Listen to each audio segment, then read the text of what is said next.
This is Dr. Pepper Friday Night Rivals. Two of the most dominant programs along the Alabama Gulf Coast in 6A matchup tonight here on Friday Night Rivals. Both teams unbeaten in region play. The Spanish Fort Toros, 4 championships in their trophy case, take on the Saraland Spartans, the defending champions in 6A, and they're ranked number 1 coming into tonight's game. Good evening. I'm Jim Cox. My partner, Dan Brennan, as always. And Dan, this Saraland team that is kind of looking like a juggernaut early in the season. And, you know, they score a lot of points, but Jeff Kelly's like, yeah, we do, but a little different on the defensive side of the ball this year, and it starts with the latest D1 commit up front. They held the St. Paul's team that we saw in week 1 to 3 points last week, and that is a very solid team. And it starts up front for sure with the Alabama commit now. That's now confirmed. Antonio Coleman, number 95. Big kid, plugs the middle, pushes that center back onto the quarterback's shoe tops, and he disrupts everything from the very start. 95 is going to be a big-time player at Alabama, but he's already a big-time high school player. You'll watch him here tonight. Spanish Fort comes in. They are unbeaten as well, 2-0 in the region. And, you know, what they've always done well here is run the football. They ran for 290 against Saraland last year, who won the state championship. Sawyer Wilson is the guy who did it last year. You look for him to be the guy again tonight. I do. Sawyer Wilson's kind of a workhorse, if you will. They've got a couple of running backs, but Wilson is really, really good in this offense. They run a stretch, so you try to find a spot, turn, and go. Wilson's excellent at that. Don't be shocked if he doesn't break off a big one tonight. I think we saw him do that last year in this game, right? We did. All right, Saraland and Spanish Fort tonight here on the Hill, getting ready to match up for this 6A Region 1 battle tonight here in Baldwin County.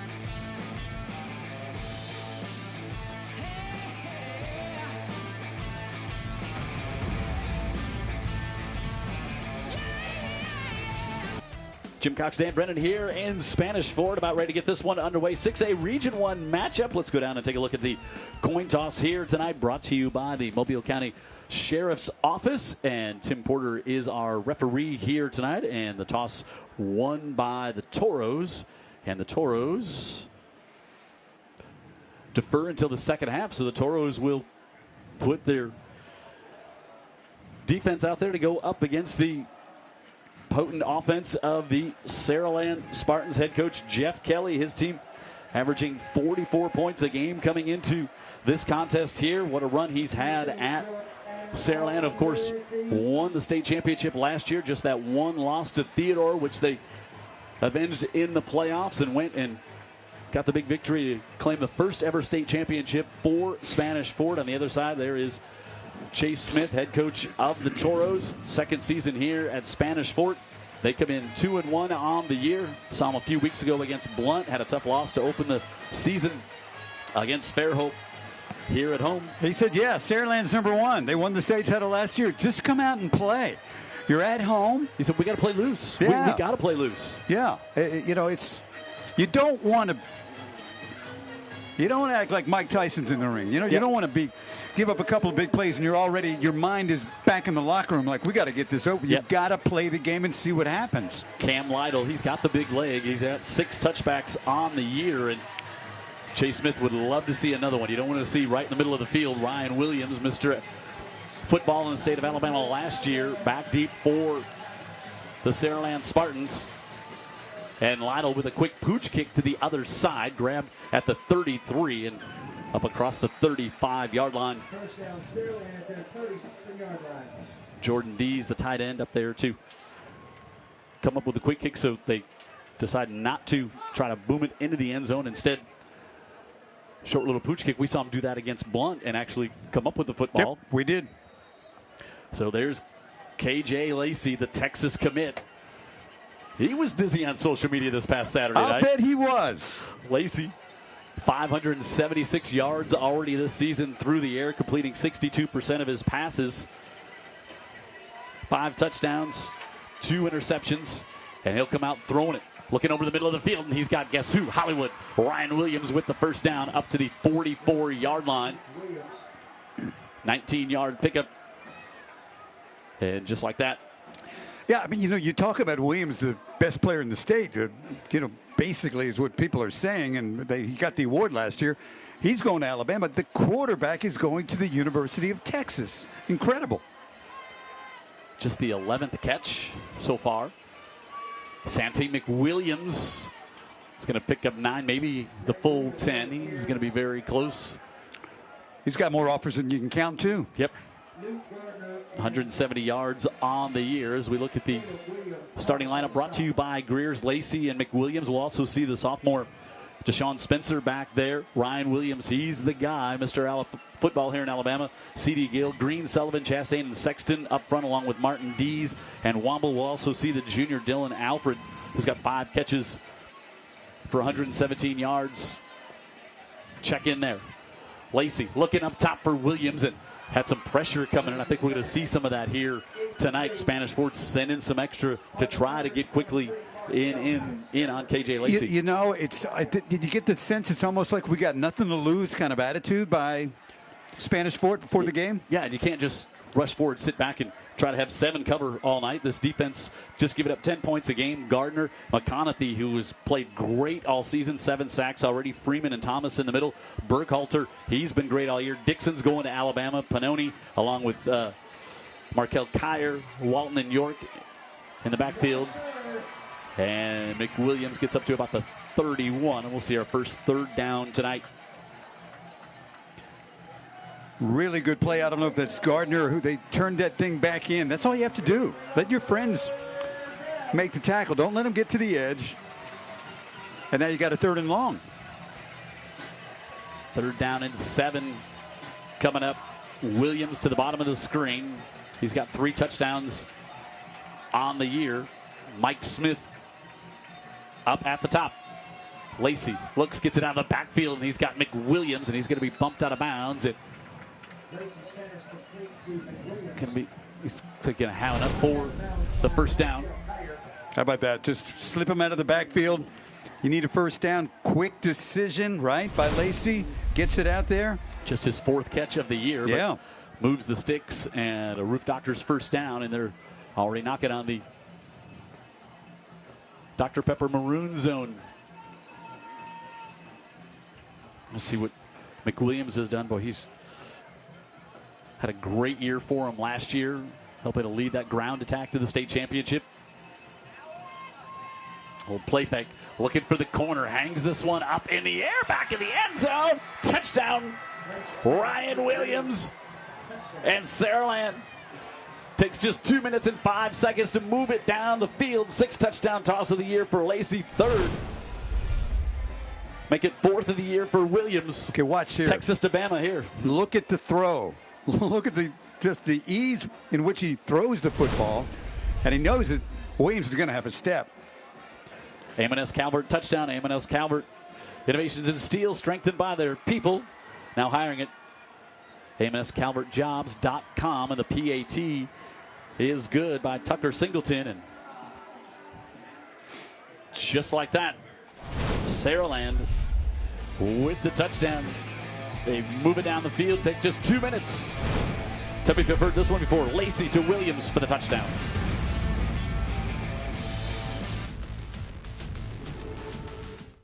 Didn't take long, and Jeff Kelly over talking with his offensive unit over there, but just like a lot of teams have seen them do already this season, marching right down the field. He's a really good coach, but now you got a really good coach with really good players. And boy, Fridays don't treat him well. He's not a big fan of the entire day. 7 and 10 he is. He likes it between 7 and 10. He likes the game. Everything leading up to it, like talking to a couple of knuckleheads at the 50 before the game. Not his cup of tea. Singleton sends this one back in.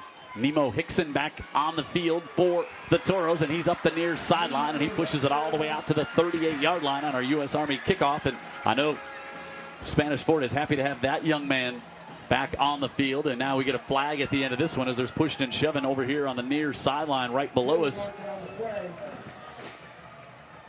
Yeah, I think we caught that push and shove on camera. Yeah, Jamison Curtis, the starting linebacker, was over there in some hostile territory. Not a lot of white jerseys and a whole bunch of black ones over here on the near Spanish Fort sideline. Boy, such a big boost for them to get Nemo Hickson back. He's missed the last 2 games. Yeah, once I saw him return that kick, I'm thinking, well, that's good news right there. I don't know how much he'll play tonight, but even if they could get him for 10 or a dozen plays. More than they had him last week. Wow, the penalty is against the Toros on their bench area where the tackle took place. I'm wondering if that is, if it's a dead ball, which it is, that's going to be first in. So no, so it would be dead ball, so it'll be first, but it's going to move it all the way back from the 39.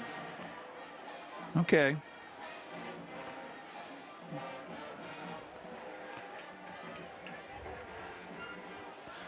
So just got to, we're on the Stadium Network tonight. A text Yes, we from are. a friend up in Sebago Lake, Maine, Chris Miller, checking in, watching the game. Wow.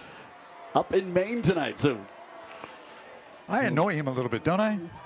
who doesn't? So now we see they're going to come out with Williams, with Drew Williamson at quarterback.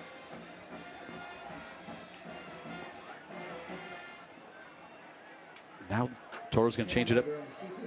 That is Schamberger there. Yeah, Williamson was in the game. He was the Schamberger's left. Now we get some extra. I missed that, Jim. It was right at the end of the play. So no, that was actually Sterling Dixon. Am I seeing this right? So these, tell me if you've heard this before. These Toros uniforms, very hard to read, but this one going to go. So Schamberger was over on the sideline. That might have been Dixon just taking a direct snap, just get it in the hands of a University of Alabama type talent. Yeah, from starting linebacker who's had a great start to the season. So the 15-yard penalty against the Spartans puts this one back at the 41, kind of where the drive was originally supposed to start. Did we mention these teams don't like each other? Dixon got to the line of scrimmage, but not much more. Jermaine Paramore. Well, Paramore's a good player, too. Senior, take a look at the starting lineup. Brought to you by Greer, Schamberger, Wilson in the backfield. Dan talked about him. Myers and Nemo Hickson on the outside. Bonners had a good start to the season. Chandler Wilson, the tight end.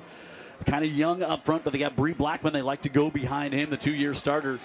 But they're a little young up front, and no gain there. And this front for the Saraland Spartans is a very physical bunch.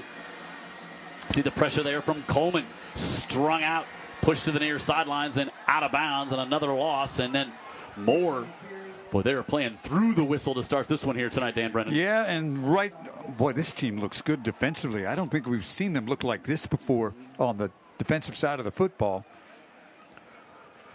They just swarmed, but it was all. Go ahead, Jim.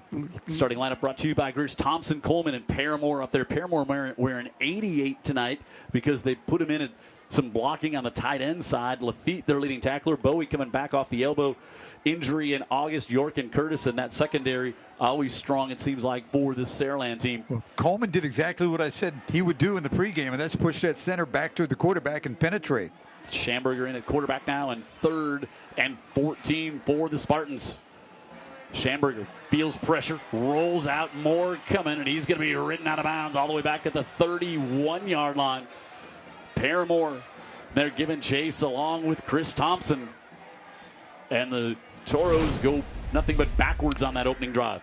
Y'all, this is something new. Saraland, this dominant on defense. I mean, good Lord, they can't hold their blocks. They can't keep those guys out of the backfield. And it's just going to be one or the other. Paramore. You know, Big Coleman, of course, committed to Alabama earlier this week. Linebackers look solid. I don't know if there's any weaknesses on this entire team, not just offense. Defense looks world class. Newton Gardner back to punt. He'll stand about the 16, and Ryan Williams at the 36.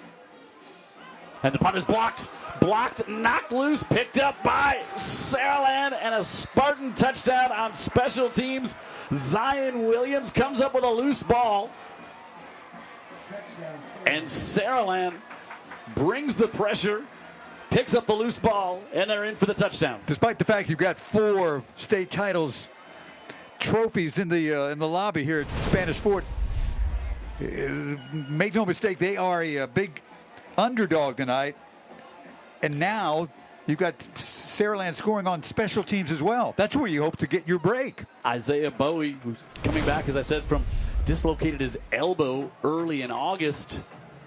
And another AM&S Calvert touchdown, and it is 14-0 early here for the number 1 ranked Saraland Spartans. AM&S Calvert, innovation in steel, strengthened by people. Jobs are available because they're hiring now at amnscalvertjobs.com. And boy, you're looking at Ryan Williams back there saying, boy, I want to punt it away from him, and I want to put it in his hand, and all of a sudden you never get it off your foot. And Spanish Fort is a very good special teams team. Always, but not here, not on this play. Look at just a lot of athletes on the line of scrimmage. And look at the great play as Zion Williams just taps it ahead, so he picks it up, the scoop and score. Yeah. Despite being on TV, we've got a full house here at Spanish Fort, and this side of the field, pretty amped up when the game started, but pretty stunned right now. St. Paul's and Murphy played last night. Mary G and Fairhope, that's a big 7A game tonight. Citronelle and Bryant. Baker and Foley, another big 7A game. Daphne and Davidson tonight, along with Theodore and Baldwin County, and McGill and Robertsdale. At the 15, Nemo Hickson, there's his speed, and again, good field position, barring a late flag across the 40. And now here come 2 late flags, way out across from all the action. Those flags look like something was said just where they came in. And yeah, we could say this one's a bit chippy earlier. No kidding. Well, we've seen chippy ones here at the Fort in the past. They generally bring that out of a team. So in their last, Jeff Kelly looking on there, in their last 30 region games since 2018, Saraland is 27-3.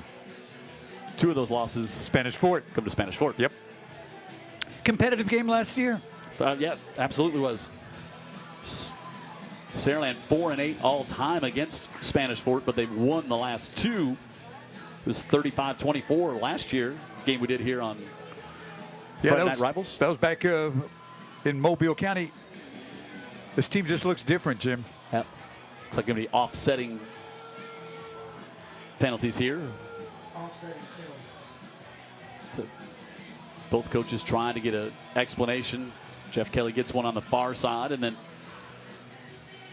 Chase Smith getting one from our official Tim Porter here tonight. We talked about the fact that last year in this game, Spanish Fort ran for a ton of yards against Saraland. Right now, they're not winning the line of scrimmage. They're going backwards. Yeah, and Jeff Kelly, they've got to run it to have any kind of a shot. And you got to run to like kind of keep the clock going as Sure. well, and kind of manage the time. And he's got a young offensive line, and that group for Saraland they're ready to hunt. So in the opening week of the season, Saraland played national powerhouse Lipscomb Academy. That was the game on ESPN, and went to overtime 31-30 with Saraland getting the win there. But since that, the next 2 weeks, they've given up a total of 9 points. And you can see, it's like, so how'd somebody get that many? No kidding. So the penalties offset back to the 41. Let's see what Spanish Fort does to try and offset this penetration that Saraland is unleashing here early in this game. Schamberger, 18 rushes for 82 yards on the season, 14-29 for just under 300 yards through the air.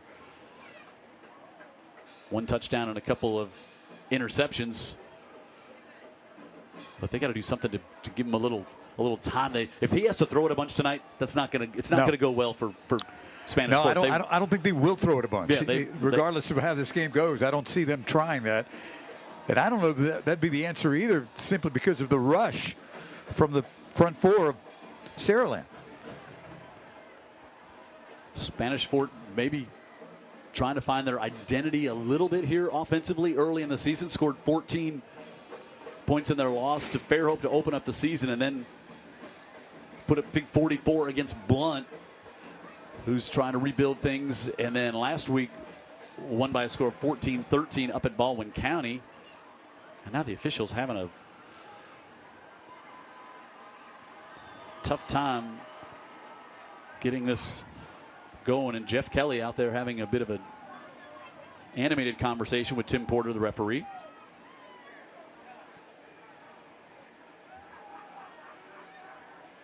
So the two penalties they whistled is offsetting.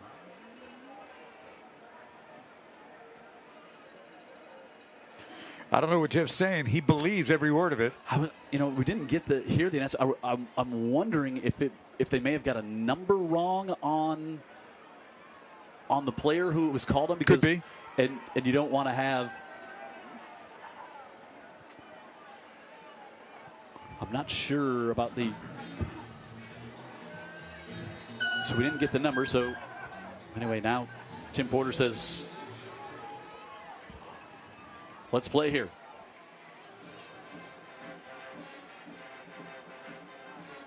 Schamberger to Sawyer Wilson, who lost his helmet as he got across the 40, and he'll come out for a play. And Jamison Curtis. Tough kid, good speed, just needs a crease, and he can pop one.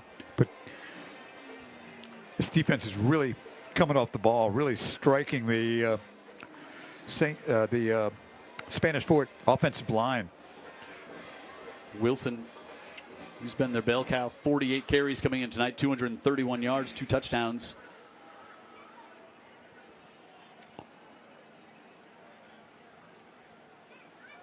I thought he would have had to come out as he lost his helmet. Usually have to come out for a play. Maybe it wasn't his helmet that popped off there in the hole on 2nd and 7. Schamberger on the keeper. Looking to turn the edge. He cuts it up, and he's going to be close to a first down right up at midfield. And now a flag's going to be thrown on a hit. Xavier Crenshaw was over there and put a hit on as Schamberger got to the boundary. I think he's a little bit short of the first down. Let's see what happens here. I think they're going to get it here on personal foul. Going to come up against. I guess maybe just a little bit of the throwdown there by Cameron Lafitte at the end. I think he just lost his footing. I don't know that it was a throw down, but it's really tight space over here on the near sideline. But so another 15-yard walk-off. This one against the Spartans and up to the 35. Roof Doctors first down and moving ahead. Here come the Toros.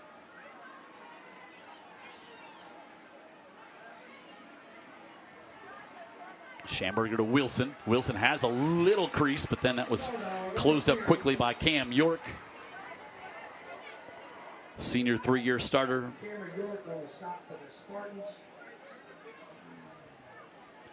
Gain of 2.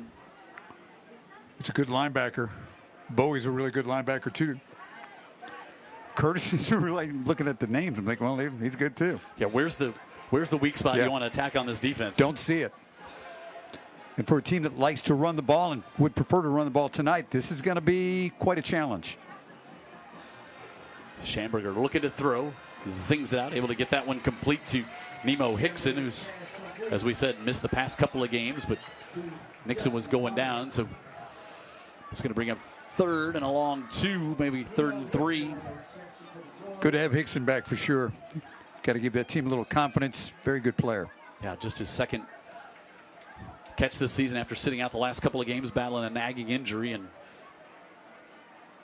this Spanish Fort team needs him and all the weapons they'll have here tonight on 3rd and 3. Schamberger keeps it and goes to the right side. Great penetration in there as York got in there. Maybe Thompson. Yeah, it was Thompson the first one there, and the 3-year starter. Their defensive end came in and got him down around the ankle. And when I saw Williamson out there wide, he's just untouched. I think a quarterback run to that direction. Yeah, untouched. Thompson able to make the stop. We'll get our first heat timeout here. 5:11 to go. Saraland on top by a couple of scores early here on the Hill. It's a big 4th down for a team that's just trying to hang in the game already, and that's Spanish Fort.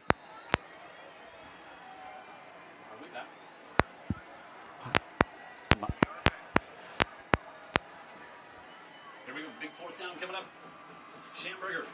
4th and 4. Has some time, then gets hit, and it's incomplete.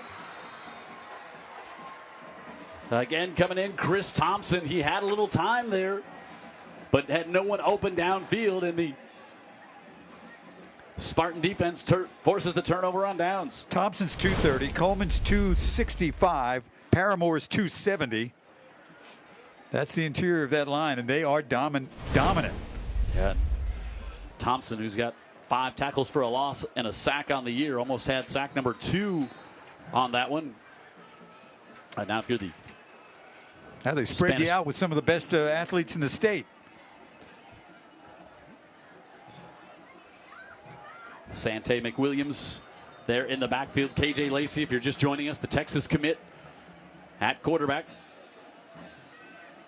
This Toro defense has got to get a stop here.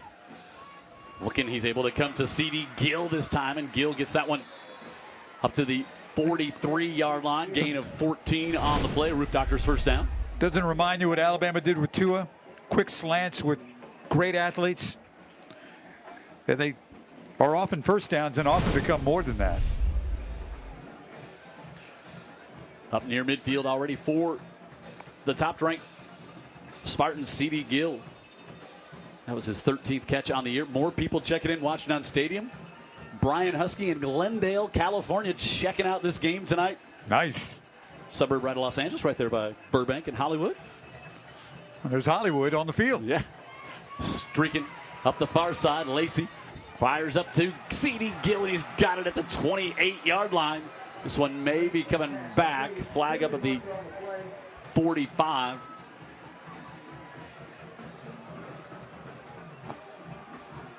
Gill with the reception, but this one on a hold is coming back. KJ Lacey got flushed out of the pocket on that one. Gill made a nice play, but he exposed himself with the back, and he got hit right there. But he went up high for the catch. Let's look here on our left side of our. Oh yeah, there it is. Yep. The takedown, that was Sterling Dixon, the Alabama commit at linebacker for Spanish Fort, chasing down the Texas committed quarterback for the Spartans. Saraland had to resort to grabbing him, taking him to the ground so Lacey could find the corner there. He made a great throw. On the run, tough throw on the run. Yeah, with pursuit right there. First and 20. Lacey, middle of the field, able to get this one off complete. And his first catch of the night is Mike Smith, his 3rd of the season. And he picks up 22. And he's going to have a first down. Where does it end? Watch this. Another slant. Watch the kid come across. Smith. And he runs like a streak too, doesn't he? So, little play fake to McWilliams, and this is Spanish Fort defense that's played really well all year. Yep. And we're going to get a timeout here. I think that's going to come from the far side. So we'll take it with him. First down coming up for the Spartans. They're on top by 2 scores and drive it again.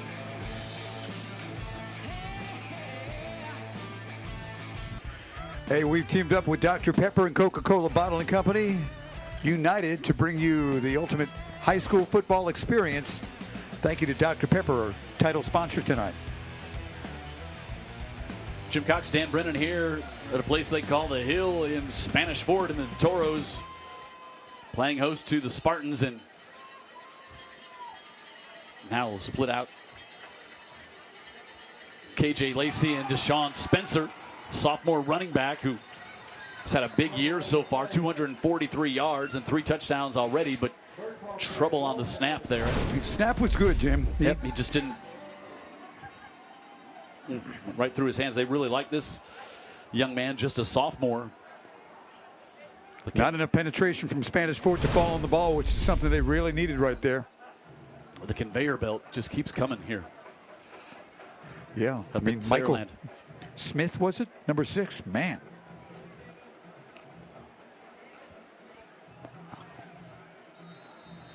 Sante McWilliams back in. Kingston Bush, the fullback. lead blocker for a lot of those yards for McWilliams on 2nd and 9 here for the Spartans. It's all kinds of time. Lacey looking in the middle of the field. There's lots of hand fighting going on, broken up. But there's going to be a flag, and I think they're going to whistle Markel Kyer on the pass interference back around the 11-yard line. Official was a long way away from that. That was Dylan Alford, the junior receiver for Saraland. Lacey, what you love there is he throws it up in the air to allow. I think they were calling it on the hand fighting that was prior to that, maybe, because I think that's just pretty good coverage there by. Yeah, I thought it was good by coverage. Kyer. Tough call if it's going against Saraland, or I should say Spanish Fort. Oh wow, roughing the passer and whoa, and pass interference. Yeah, Lacey had somebody right there when he let it go, and it was still an accurate throw. Yeah, you'd love the throw from Lacey, who put it up, giving his receiver a chance to run underneath it to make the catch, and they just threw another one, and this one, you would guess, probably against the. I'm just making a guess. Well, all 3 penalties against them. The third one's going to be a dead ball, so they're going to mark it off after they mark off the pass interference. Our referee, I don't know if we have Tim Porter. So they decline the pass interference. They take the roughing the passer, and then dead ball against Spanish Fort. Half the distance to the goal line. So something was. Number 16. 16 turned around and told Bulo Something about that was fucking bullshit. Well, what they said? So Jordan, correct myself here. That was Landon York. Out over the air, is it just coming in my headset? You can watch. There's the hit. McConaughey came on with the hit. Didn't look all that late there. Looks like a great play by the corner here, McKyer. Yeah, I don't think there's anything there. So give McWilliams going to go in untouched for the Saraland touchdown. Yep, I was thinking about that. All this, they stretch you so far on the outside and stretch you vertically, and you just want to turn and hand it to McWilliams. Yep. You got that too. Amonis Calvert touchdown. Amonis Calvert, innovation in steel, strengthened by people. Now hiring at AmonisCalvertJobs.com. They one play in the Dr. Pepper maroon zone there, and a touchdown. Just look at that, just on the right side and untouched for McWilliams for his 6th touchdown already this season. You got great players, great skill players, and you're dominating both lines of scrimmage. And that's why Saraland's so good this year. And the PAT is good. And Sante McWilliams, he was fun to watch last year as a junior. It was fun as a freshman when he was running the ball.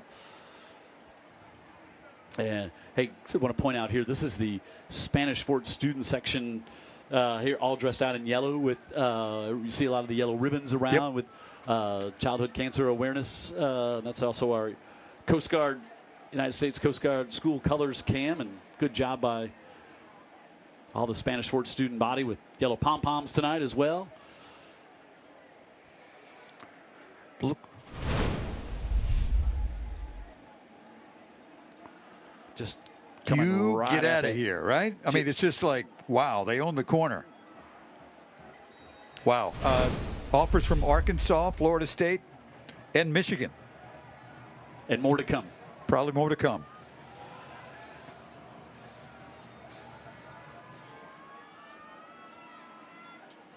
And now Nemo Hickson bobbles it momentarily at the 18, and now he'll get to the 30. Nemo Hickson with return. Curtis and Bush. And now Toros will come back out here. Well, before you ask me, I'll ask you. That way I don't have to answer it. What do you do now? If you're Spanish Fort to try and create any sort of momentum at all. You got to keep running the ball. I mean, you got to keep running the ball. I think that's what you do. And, of course, now they come out with 5 wide. They might run it anyway. Schamberger brings motion to Williamson. Schamberger gives it off, and Williamson will get 3. Williamson, he's averaging 8 yards a carry coming into this game. He's carried it now 30 times on the season. We saw him at St. Paul's last year. Tough kid. Playing a little quarterback in this offense as well this year. Jeff Kelly, we just saw him on the screen. He's been really high on this defense all year. I can see why. I can clearly see why.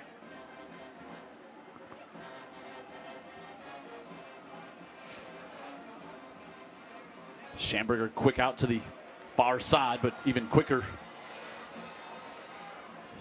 And that's Chris Thompson out there, the defensive end out in coverage. And Nemo Hickson had nowhere to go. Yeah, Williamson, who's a tough kid, can't secure the block. Watch, he's on the outside. He's going to try to block the border here, so maybe they can get something going. And he's too late.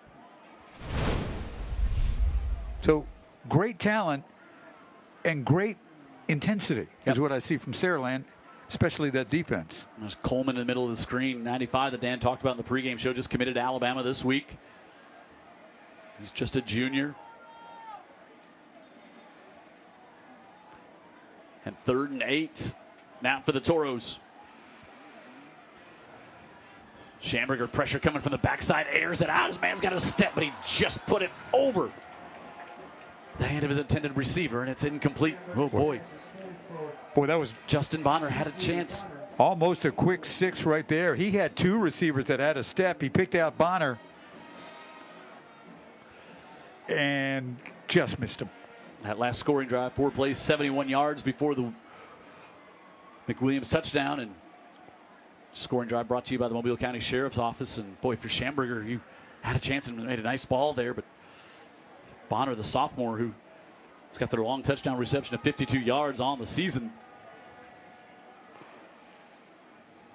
And now after the block punt, last time they went back here, Newton Gardner comes back again, and Ryan Williams, high snap, more pressure coming. They block it again. Blocked again. Ball is loose on the near side. Picked up, and another Spartan touchdown. Jamison Curtis this time will be the one who runs it in, and 2 block punts for touchdown here in the first quarter for the defending state champs. Yeah, like I was saying last time this happened, which wasn't that long ago, when you are the underdog, you're looking for breaks on special teams. Yeah. And instead, 2 special teams touchdowns here in the first quarter. It was a high snap. It was. And this time, that was Zach Williams who picked it up and ran it in last time for the touchdown. He blocks it and allows Jamison Curtis to pick it up for an Amon S. Calvert touchdown. Innovations in steel, strengthened by people now hiring at AmonSCalvertJobs.com.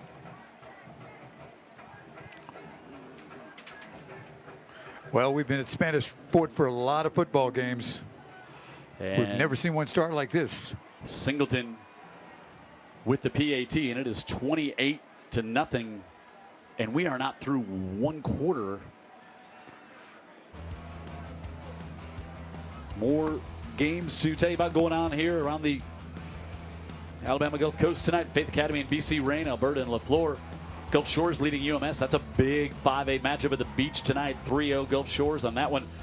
Viger leads Viger and Williamson tonight. Wilcox Central and Bayside Academy. Bayside off to a great start this year. Escambia County and St. Michael. I think the Jets called the St. Michael head coach. Just thinking maybe. Jackson and T.R. Miller also going at it. I'm not trying to start a rumor. That was just Satsuma and Orange Beach tonight. Bloomington and Cottage Hill. And see a lot of the other games going on up to the north of us here this evening.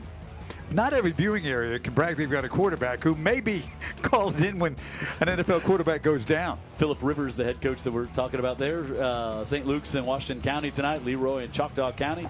Fruitdale and Millry. Jeff Shields and McIntosh. And now a high pooch kick and a fair catch called at the 31-yard line.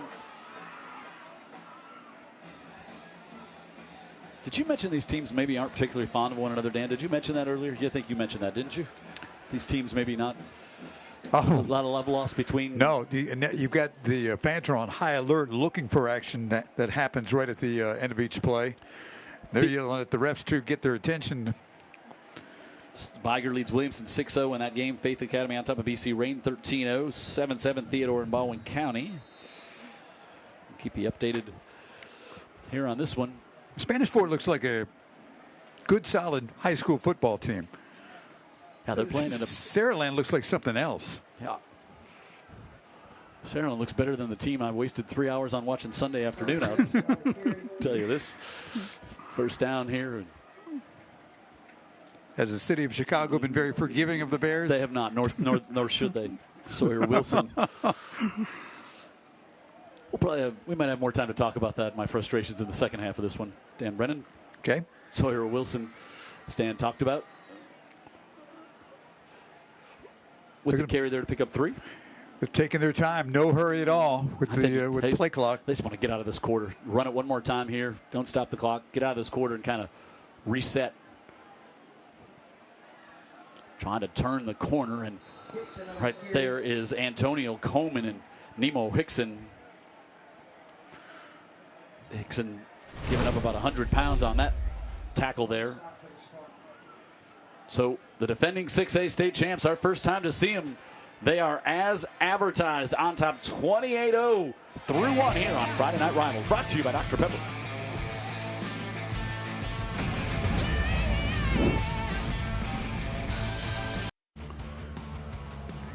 Hey, since 2016, Andy Citron Injury Attorneys have partnered with Friday Night Rivals, supporting student athletes and furthering education. Once again, Andy Citron will award a $5,000 scholarship to one of our scholastic athletes by the end of the year. Pretty cool. Saw Andy Citron. I was having a cup of coffee in Daphne Wednesday morning. Walked in, got a cup of coffee, heading to his office. Gotcha. Jim Cox, Dan Brennan here at Spanish Fort, where it has been all Sparty thus far. 3rd and 6, jump pass over the middle. Able to get it complete on the first down of the night for the Toros and more. Up to the 43-yard line. They get Justin Bonner. And a Roof Doctor's first down. And Justin Bonner almost had that touchdown on the last drive. Yep. Boy, it's going to be a great confidence builder here for Aiden Schamberger. But just look what they're resorting to, Jim. I mean, they're going deep into the playbook to move the ball at all. And they move it into Spartan territory up to the 41-yard line.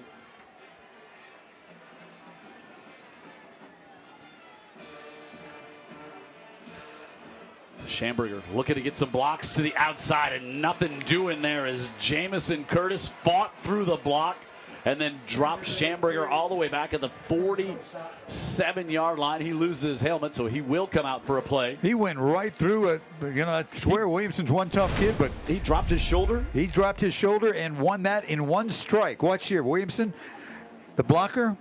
Look at the linebacker, just discard him. Williamson's 6'2", 205. Yeah. And Curtis 6'1", 210. They've done some work in the weight room at Saraland. They'll officially mark it back to the 44, so a loss of 3, and Williamson will stay in at quarterback. Williamson tries to go a little power and nothing doing as Antonio Coleman meets him in the backfield and drives him back for a loss of 2 more. Incredible. This defensive line. Watch Coleman right. Yeah, they're pulling on the play, and they just miss him. They were trying to get their blockers out in front, Jim, but it didn't work because Coleman penetrates so quickly. Yeah, and you know, I don't care what level of football you're watching. Sometimes you're looking at it's like execution's not there. It's just being outpowered. Yeah. I mean, it's not like a failure of execution. It's just you're looking at superior players. The 85 Bears defense out there. Yeah. I mean, and again, they play with such intent and intensity too. It's not just that they're 4-star talented players. So timeout. It's back to the 35, 3rd and 15 coming up. We'll take a break with you early in the second still. All Saraland thus far.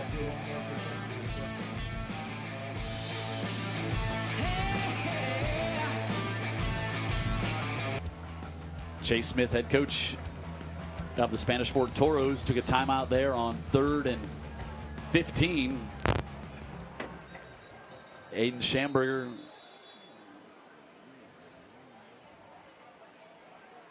looks on at quarterback. Not sure what. Oh, they need to reset the play clock. That's what they were struggling with a bit here. So now they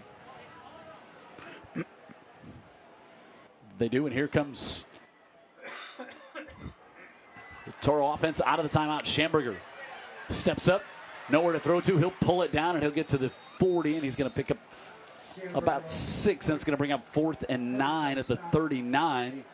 Good coverage downfield, but good decision-making there by Schamberger as well, not to force something, to still pick something up. Yeah, and he didn't have a clean pocket either. He got rushed. He had a roll to his right, and then finally still couldn't find anybody. Takes a hit from a very good linebacker on the way to the bench. All right, so 2 punt attempts, and both have been blocked here. Newton Gardner, the last snap was high, and both punts that have been blocked have been returned for touchdowns. Gardner, good kick, angles this one, and the Toros will down it inside the 10. Down at the 8-yard line. Dave Myers. Good work by Myers to hustle down there on special teams and pin Saraland back deep, flip the field at least. And it's just they've sucked all the air. This is one of the loudest places to come play. Yeah, they've just sucked all the air out of this building. Talking about the Saraland front 3, same guys from last year. Yep. And Spanish Fort ran for 290. 290 yards against them. So there's been a development at Saraland of these players have gotten so much better from a year ago. Stronger, faster.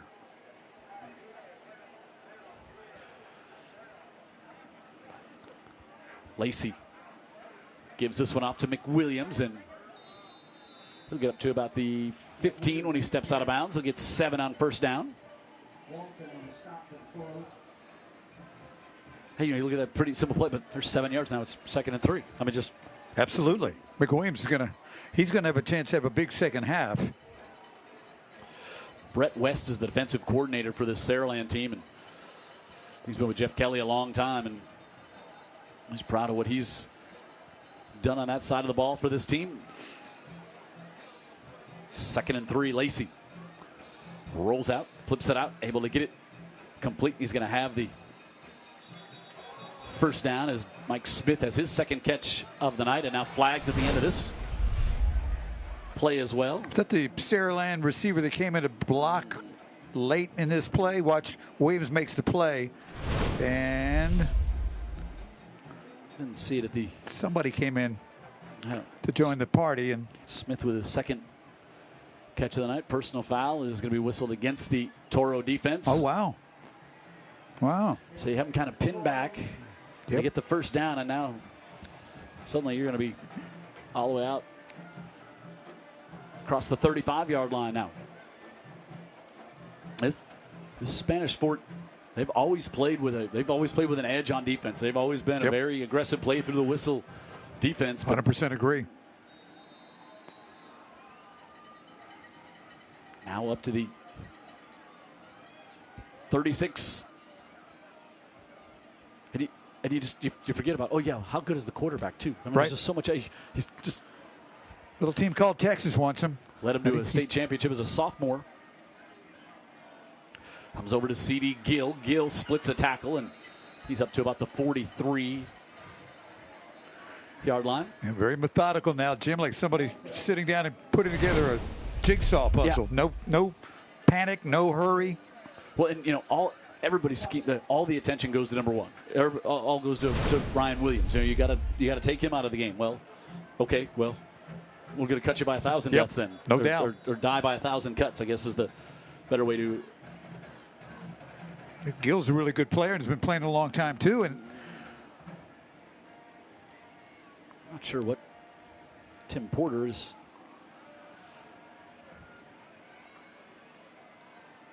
Stop this one for. I was kind of pointing down toward the end zone.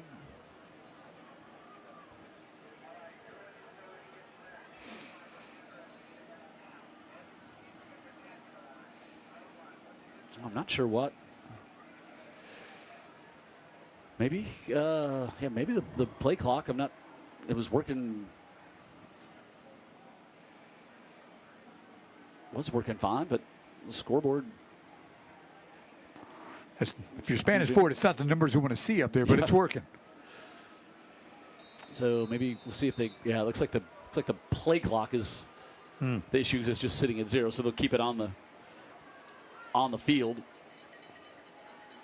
It's out on both ends. And Lacey back here in the shotgun. Lacey looks now. He'll have to scramble a bit. Rolls out to his right. Fires it across his body. And has dropped. Had it on the crossing route. Dylan Alfred had the catch earlier. What a ball by Lacey. Across his body. And if Alfred's able to hold on to that one, that's going to be a first down and a big chunk more. Yeah, this is a really nice throw by Lacey on the run.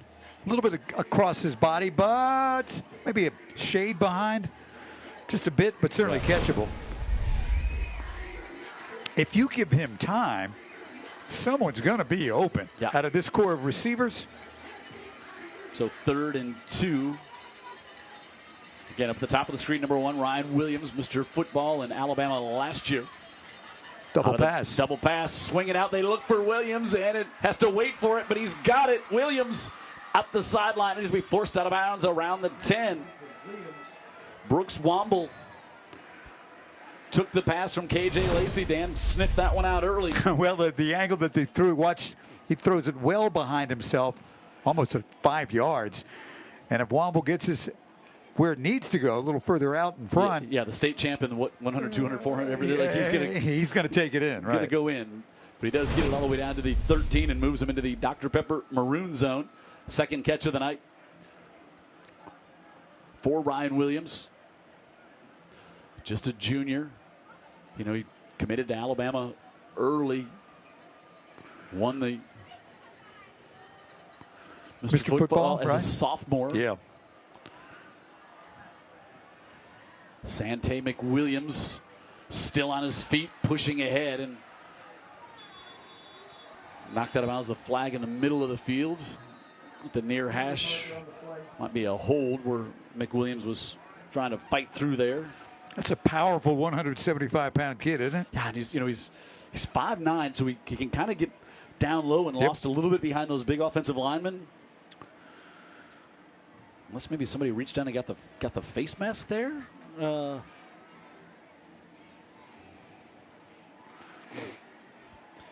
Tim Porter. I'm gonna have to go ask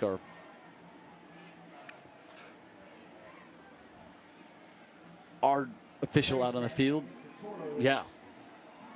Wow. Be half the distance.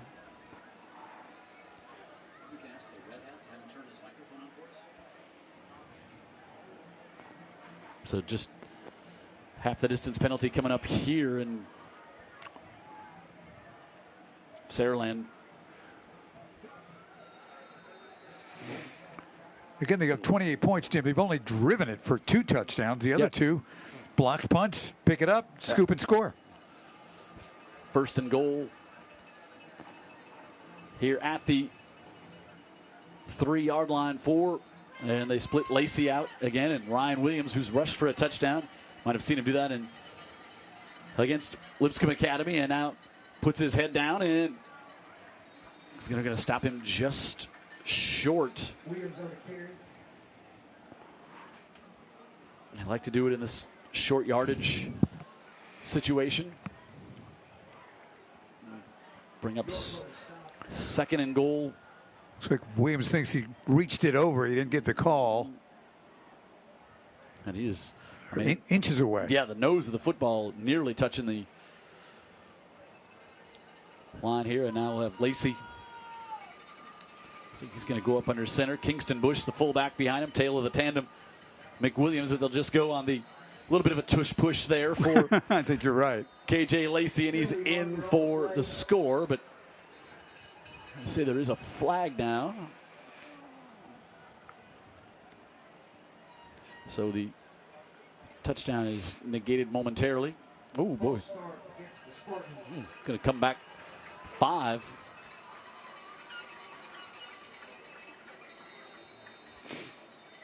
And we'll get a timeout. We'll take a heat timeout here. And we'll take one with them as well. Saraland knocking on the door again. They're at the 6 on top by 28. Welcome back, y'all. Since 2016, Andy Citron Injury Attorneys has partnered with Friday Night Rivals, supporting student athletes and furthering education. Once again, Andy Citron will award a $5,000 scholarship to one of our scholastic athletes. All right, 2nd and goal from the 5. And now we're getting another flag before. Dead ball. Offside against the Toros. Offside against the Toros. So there goes the 5 that You were gifted. after the false start. So it's going to bring up a 2nd and goal back just inside the 1. Nope, actually they'll move it back to the 3.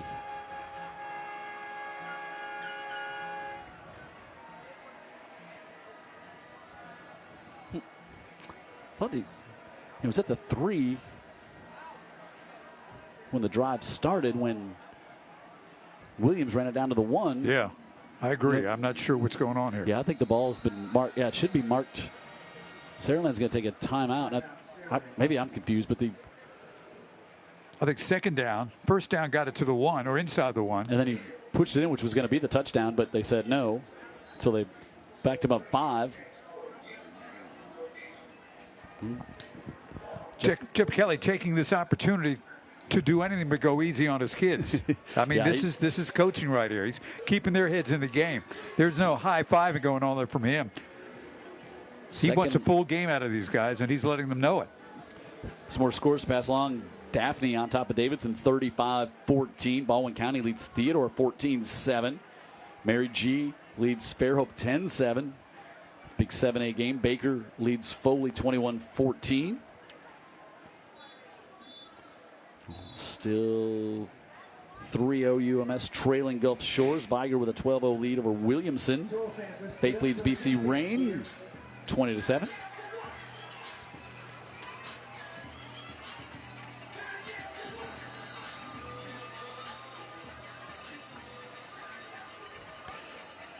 So after the timeout, they come back with Lacey. And Williams goes in motion. Lacey gives it up the middle. Sante McWilliams drove down near. McWilliams touchdown. The goal line, he gets in. Okay. I didn't see the indication. Saw the run and thought Spanish Fort might have kept him out. So McWilliams was pushing ahead, and that was a late signal on the AMS Calvert touchdown. And Singleton on for the PAT. AMS Calvert Innovation and Steel, strengthened by people, now hiring at amscalvertjobs.com. And Saraland perfect on the night, 35-0 on top of Spanish Fort here. 5 to go in the 2nd.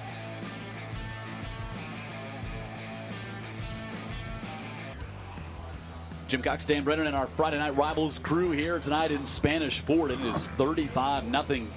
Saraland on top of the home team.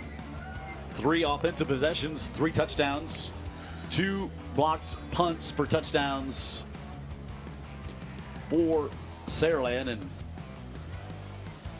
this just doesn't happen to the Spanish Fort team, especially here, all that often. No, it doesn't. I mean, this is, again, you pointed out in the pregame, they've got 4 state championship trophies in their lobby. And Saraland's only got 1, but they won it last year, and they brought nearly the whole team and some more back, and it shows. Yeah, and Lacey, the quarterback, the Texas commit, he's a junior. Williams, the Alabama commit, Mr. Football, he's a junior. U.S. Army kickoff goes out of bounds. One of the few miscues on The kick goes out of bounds. Saraland tonight. Toros will take over. 1st down.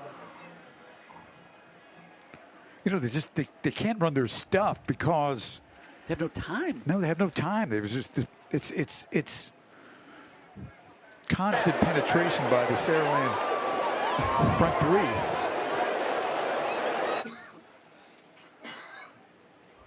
And like I was, you know, if you're a coach, you know what, on the Spanish Fort side, it's like, what can, sometimes I think the players that coach, I'm trying to do everything I can. No, you see what they're trying to do. They're not able to execute because of the power and strength on the Saraland defense.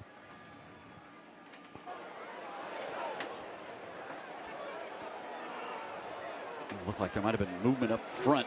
Nemo Hickson on the carry. Paramore, well, I thought they might have got away with a little flinch on the right side of the line, but Paramore bust on through there. We have a halftime score. Baldwin County 14, Theodore 7. And they lose a yard, and second and 11 coming up here for the Toros. So they don't have the benefit of the play clock, though they're trying to roll with the clock. So they've got to be careful here. Got to listen to the official on the field. Yep. Keeping it for him.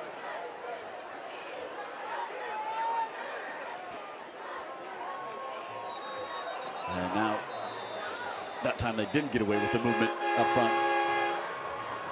Sometimes you're a pulling guard, and you know you got to get a quick start to come jetting out to your right. Yeah, you know you got to get it quick tonight. And that time it was just too quick, and Jay Smith looks on, and he was telling his team to just cut it loose. This team doesn't let you cut it loose, Jim. Saraland says no thanks. One big play to Bonner could have been a touchdown for Spanish Fort. Well, 2nd and 16. Oh my! Wow. Another penalty on the play. This one going to be turned into a 2nd and 21. Now you're Dead ball, false start kind of against in the Toro kids' heads right now. This is starting a tough stretch for the Spanish Fort team tonight here against Saraland. Next week at Theodore. Then they go out of region to play their big rival Daphne, and then they take on St. Paul's here. So I've got news for you. They're not going to see anything like this. Correct. But it's going to be a tough. Yep. That's a tough 4 weeks for anybody in this region, like the SEC West, right? Pressure, and now they're going to get roughing the quarterback on Jameis Curtis because he hit him after. Personal foul roughing the passer. Schamberger got rid of that one. Against the and Spartans. Curtis having a talk with Tim Porter there. These guys just look different. I mean, they are big, fast, athletic, and intense. Schamberger tried to get it off to Hickson there, and First down, Toros. Brought to you by Baumhauer. so the Toros get first down up to the 39 with a 15-yard walk-off. This Saraland, they'll also play through the whistle. They will play through the whistle, right? This group does, yes. Schamberger looking to set up a screen, floats it up, nearly intercepted. Chris Thompson had a chance, and now another flag and another roughing. The passer call, it looks like, is going to be whistled on. This time, Antonio Coleman. Coleman flew right in there. They let him come on the screen. They let him come, and that's That looked kind much of dangerous. It looked much different than when they weren't running the screen. Yeah, right? exactly.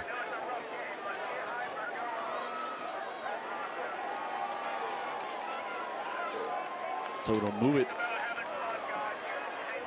all the way up to the 44-yard line. See if we can get another look there at what. Let's watch here. So it's a screen coming. Look at Coleman coming right in. Gave him a shove there, and he didn't like the extra step he took, but The ball was definitely out. yeah.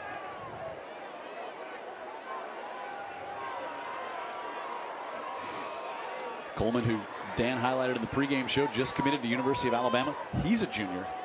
He'll be back next year. Gosh. There's 6 or 7 SEC commits. Here, Schamberger right up the middle, has a little Schamberger on the spot keeper. there, and he'll get 3. And Coleman made the tackle.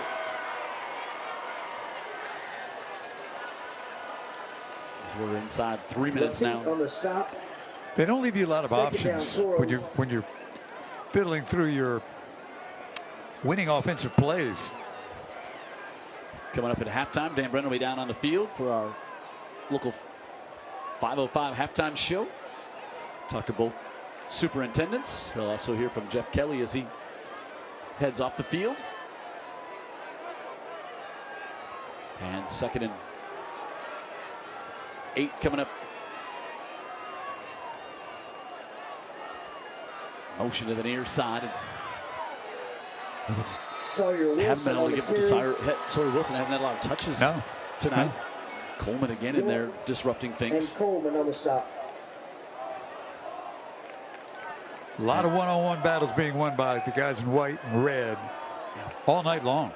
3rd down and long coming up, and they'll bring Drew Williamson back in for the Toros on this one.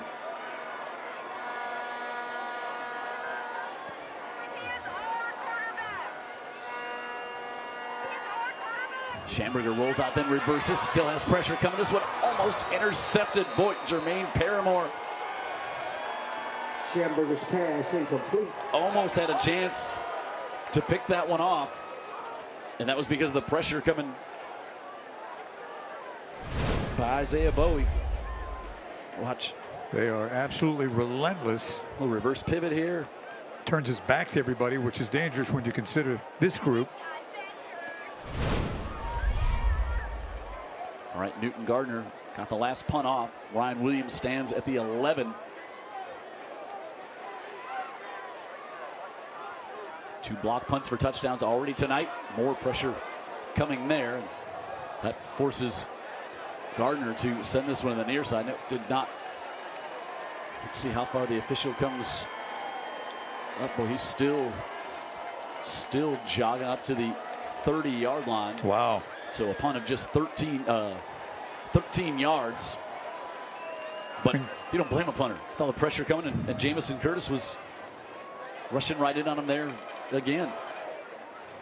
Nothing's going the way that Spanish Ford had hoped for sure. Nothing, not a thing. There's Jeff Kelly. Things are going well for him, but he's keeping his intensity up.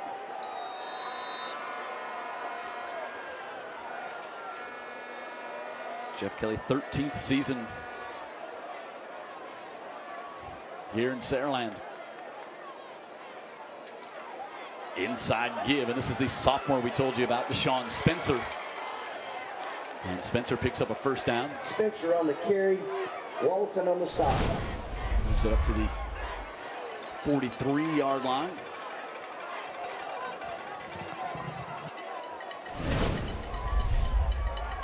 Easy to see why they really like this young man as a back to come in and spell Sante McWilliams. And he'll split out wide, and Lacey has time now, slips to the right, still looking downfield, looking. Now he's going to pull it down, and he'll take off and run, and slides out of bounds up near midfield. That'll stop the clock with 57 seconds left here. They'll mark him out back at the 40, all the way back at the 45. We'll bring up 2nd and 9 for the Spartans. Saraland will get the ball. I'm sorry, Saraland will kick. Spanish Fort will get the ball to start the 3rd.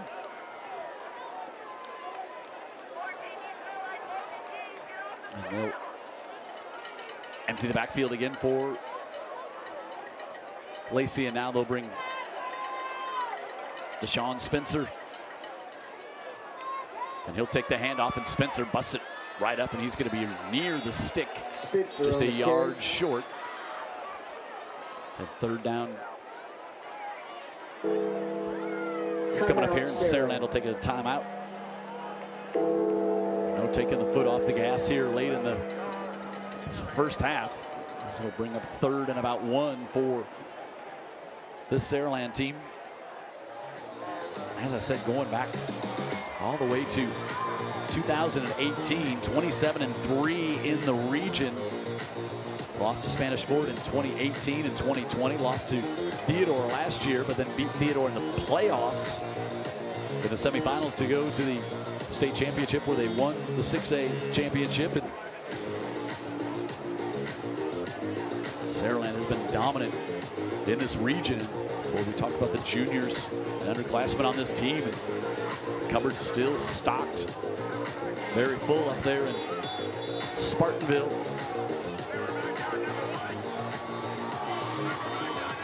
And that was the final timeout there for the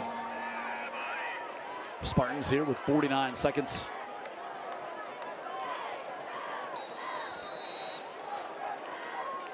Left here, and now look at this formation that they break out of.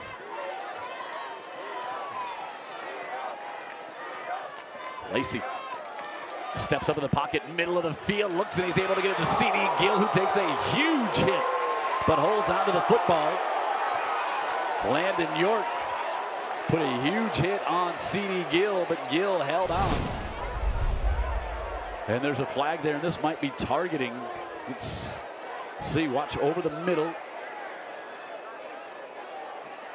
Oh yeah, that's definitely what that's going to be. He led with the crown of the helmet and hit C.D. Gill right in the helmet. York, who had a 15-yarder, was an unsportsmanlike earlier here in the half.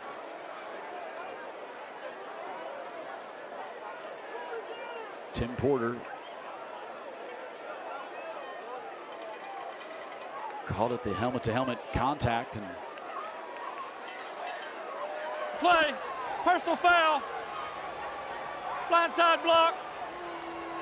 Has to do this to the goal line. Personal foul against the Toros. First down. so blindside block, the official call there by Tim Carter. And first and goal, and now coming up, Lacey. Inside, gets it off Williams. Williams breaks a tackle with the speed, bounces to the outside, stays on his feet, and gets it down inside the 5. And now Spanish Fort going to have to hustle. I should say Saraland going to have to hustle here as the clock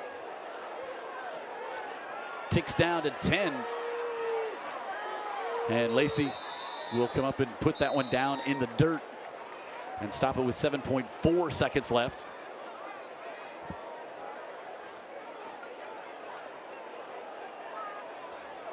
And it'll bring up third and goal.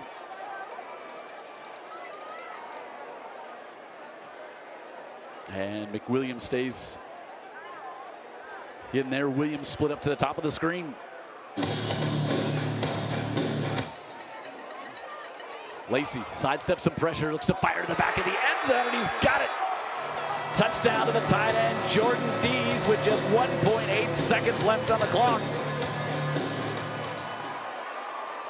What a throw by KJ Lacey, another A&S Calvert touchdown. And Saraland puts an exclamation point on the first half.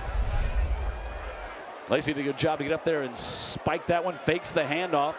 A little traffic in the back of the end zone, but he knows he's got his tall tight end. 6'4", 205 pounds for Dees. And the PAT is good. A&S Calvert. Innovations in steel, strengthened by people. Now hiring at amscalvertjobs.com, and it is 42-0. And we're almost to the half. Coming up at the half, it's our IBEW Local 505 halftime show. Dan Brennan will be down on the field. He'll talk to Jeff Kelly,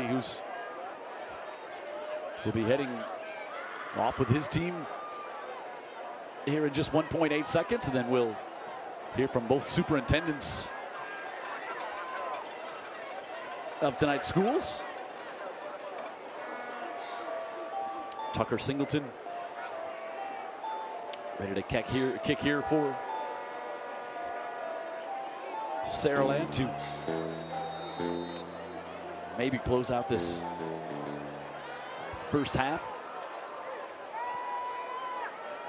U.S. Army kickoff taken by Bonner, and Bonner Ringo across the Hickson on 30, and that return. will close out the first half that has been And all just a reminder, the free shuttles provided by the Saraland, Toro to Foundation say the will run least. from each Impressive gate, for the defending a home state gate and the champions. visitors gate at halftime and at the end of the game. And Jeff Kelly will make his way over to Dan Brennan down here on the near sideline. Coach Kelly dealing with a bit of a bad wheel himself. He's got a knee injury he's battling through. Not just the players, a little banged up. Coach Kelly a little gimpy as well, and makes his way across, and then we'll again hear from both superintendents. Jeff Kelly has a little word with referee Tim Porter.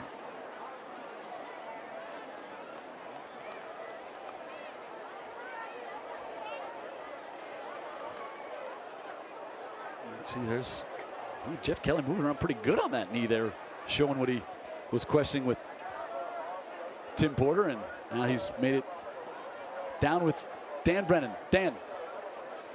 I don't know that I've seen a half of football that looked anything like that, Jeff. Hey, you know what? We're 3 games into the season. You know, I think we got a pretty good football team. There ain't been a whole lot of folks talking about it. Our guys are playing their tail off. Hey, we got to clean up some stuff. You know, we had too many dang penalties. But, you know, I've heard a lot about defense. We got a pretty good defense, too. I don't know who the defense was last year. It's a lot of the same names. It's not the same guys. Same guys. You know, same guys that's worked their tail off, playing fast. Coach is doing a good job right there. We got a lot of football left to play. Playing a really proud program, really talented, really good folks. We gotta turn it up a notch. We got a lot of football left to play. Maybe we'll see you after the game. Be careful here. All right, back to you guys. Dan Brennan's saving Coach Kelly from the xylophone there. All Spartans here in the first half, 42-0 at the half.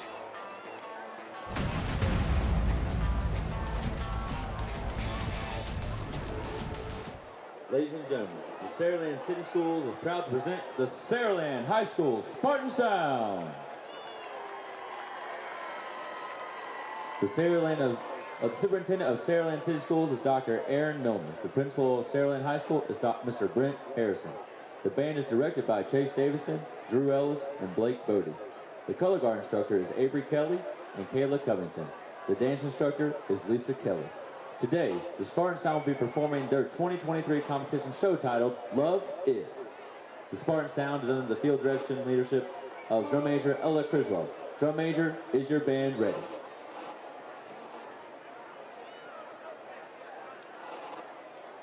And now, please enjoy the Spartan Sound.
in Spanish Fort, talking to a faculty member of Spanish Fort.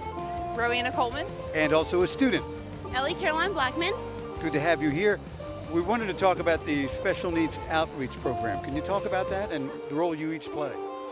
So our outreach program is called Project Outreach, and the purpose of it is to connect our student body with our students that have special needs. So we host meetings to educate the student body on how to connect with them, and then we also have parties to bring those students in so that we get that connection and build with them and have the students implement the things that they've learned on how to interact with those students. You had one today. We did. We had a tailgate right before this event tonight, before the football game, and we played games, we played cornhole, we ate pizza and hung out with them, and we had a wonderful time. What do you take away from this experience? Obviously you're giving, but what do you take from it all? Absolutely. So I've been a Project Outreach member since I was in the 5th grade, and being at Spanish Fort here, it's really such a special thing. We founded Project Outreach in 2007 here at Spanish Fort High School, so it hits really close to home. We're an inclusive club that works to merge students with disabilities with typical students in the classroom, and I think the biggest thing that I've taken away is that as much as there may be a physical difference there, we are all wanting the same thing, and we are all working for a common goal, and that's connecting to create change. May I tell you both, you're doing a great job. It's phenomenal what you do, and keep it up. We're going to pivot right now. Dr. Milner with Saraland High School. How are you? Doing great, doing great. Guess Glad you y'all are here. I'm sure you're doing great. Yeah. If you look at the scoreboard, let's talk about some of the successes at Saraland High School. I've walked those halls, and it's almost too many to mention. Well, really proud of our football program tonight, all of our coaches. At the same time, our community's made such a great investment in their school system. Can't be more appreciative of what they've done. You know, we've put an emphasis on career and technical education. Kids don't have to leave our campus if they want to experience a trade or be exposed to a trade. We've got kids that receive training and then decide they want to go to college or vice versa. But also academically, so proud recently an analysis was done, and out of 143 systems, our system was ranked, I believe it was 3rd in reading, 5th in math, and 7th in science. And you know, our administrators have a philosophy that everything matters that we do, from the cleanliness of the building to the quality facilities, but most importantly that student in the classroom. And so just very blessed in Saraland, and thrilled with the progress that's taken place. That's an occasional guest up that way. I certainly noticed all of that, so congratulations, keep it up. Thank you so much. Big lead for the Spartans at halftime here at Spanish Fort. Let's send it back to the booth. All right. The following segment Thanks, is Dan. sponsored by Halftime Dr. here, we got a Pepper. special.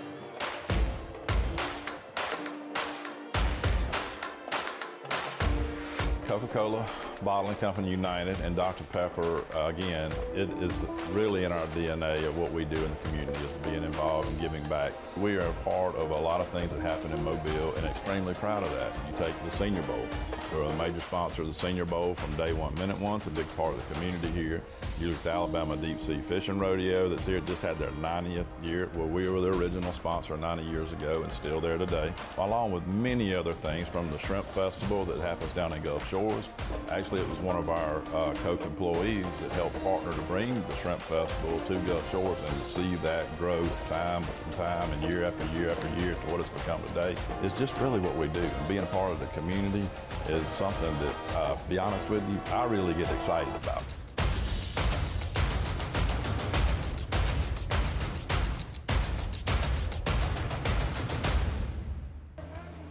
Yeah, that's a score a lot of people weren't expecting here at the half. Saraland, #1 team in the state, and defending state champions, leading 42-0 here at halftime in the local 505 IUBW halftime show. It's been all Saraland thus far here tonight. Got some other scores to pass along at the half.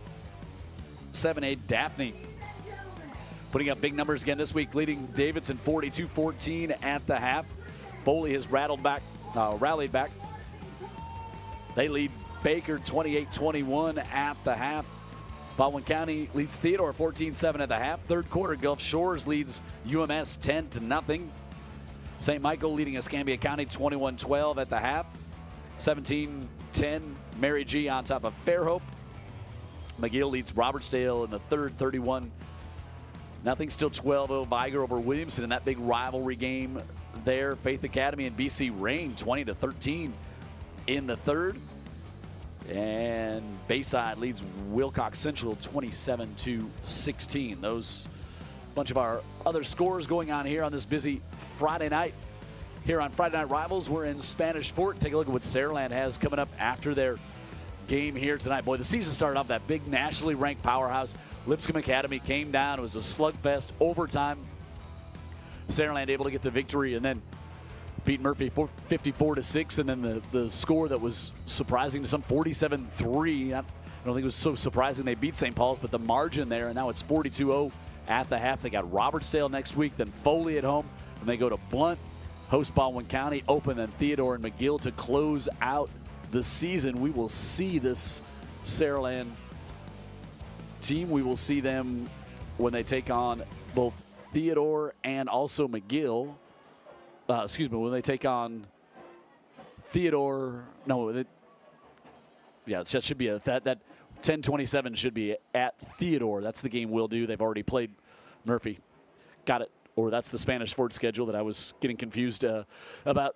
We talked about the next 3 weeks and kind of this really tough month that Spanish Fort is in. They got Saraland here tonight. Then they go at Theodore, just up the road to Daphne. Then they take on St. Paul's and then McGill. And they'll take on Robertsdale, then they take on Murphy, and then they're open in week number 11 of the season. But do you see these region standings here, Dan Brennan? I just can't imagine how it's not going to be Saraland sitting there when the season ends. I mean, it's got a long way to. Yeah, it's got a long way to go, but I think we got enough evidence in one half of football tonight here at Spanish Fort to declare that Saraland certainly is the favorite to win this region. I've got other things that are kind of bouncing around in my brain about just how good this team might be. I'll hold off so I don't sound too hyperbolic, but this was an impressive half of football for sure. Yeah, we got a lot of weeks left in the season as well. And you see Saraland sitting atop the top 10 right now. Clay Chalkville, Hillcrest Evergreen, Parker, Muscle Shoals, Hartselle, Mountain Brook, Theodore, Pelham, and Oxford. And Theodore in a battle tonight with Baldwin County, who gave Spanish Fort all they could handle last week with a 14-13 win for the Toros. Last week. You were talking about Spanish Fort's upcoming schedule, and by most standards, it's kind of rugged. But after this game, nothing compares, really. They're playing They're playing good high school teams again. Right.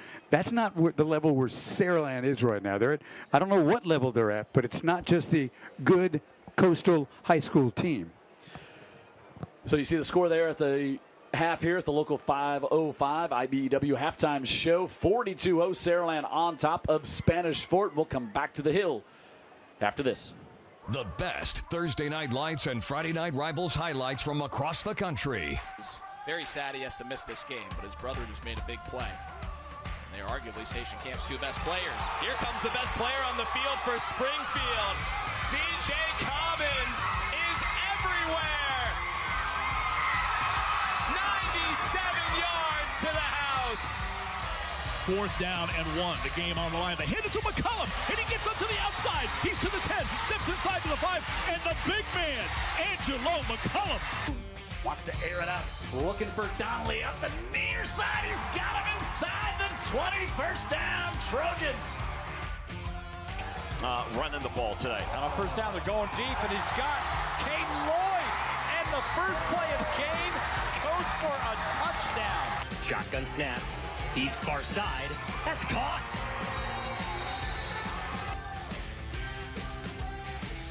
Bruce Glass going over the middle. Picked off! A game-saving interception. Intercepted. Ball game. The freshman Colton Overby to win it.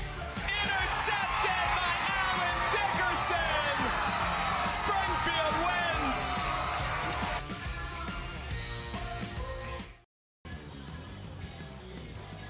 Jim Cox, Dan Brennan back here in Spanish Fort, where it's been all the number 1 ranked Saraland Spartans on top by a score of 42-0 at the half. And at halftime each week, we get to, and I say we, I mean my partner Dan Brennan gets to tell us about the scholastic, as most people pronounce it, scholastic athletes of the week. And of course, they're presented by Andy Citron Injury Attorneys. Bree Hughes, Saraland High School's got a 4.3 GPA. She plays volleyball and softball. Advanced Honors Endorsement, NHS, Leo Club, MCAA, all county honors as well. She's got a lot of things going on. She's committed to Northwest Florida State College, plans to major in sports broadcasting. Not our old major. So there you go with Saraland. Congratulations to Bree. She's had a great career on and off the playing fields, as well as obviously in the classroom as well. Bryce Beal, Spanish Fort High School. Got a GPA of 4.49. ACT almost got it, 35.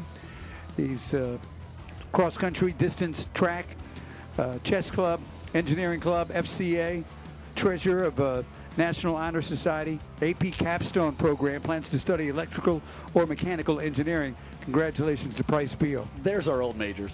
There's you and I. There's our. Now we found him. Yeah, boy, what a lopsided bunch of highlights we have here. Started on the first drive, KJ Lacey up to the Alabama commit, Ryan Williams for the touchdown, and maybe a little word to say there at the end, and then forced the Toros to punt. First of 2 block punts for touchdowns. This one, Zion Williams, who took it in, and then Sante McWilliams on a short field, and then here comes another one. Jamison Curtis picked that one up. 2 block punts for touchdowns in the first quarter. Yep.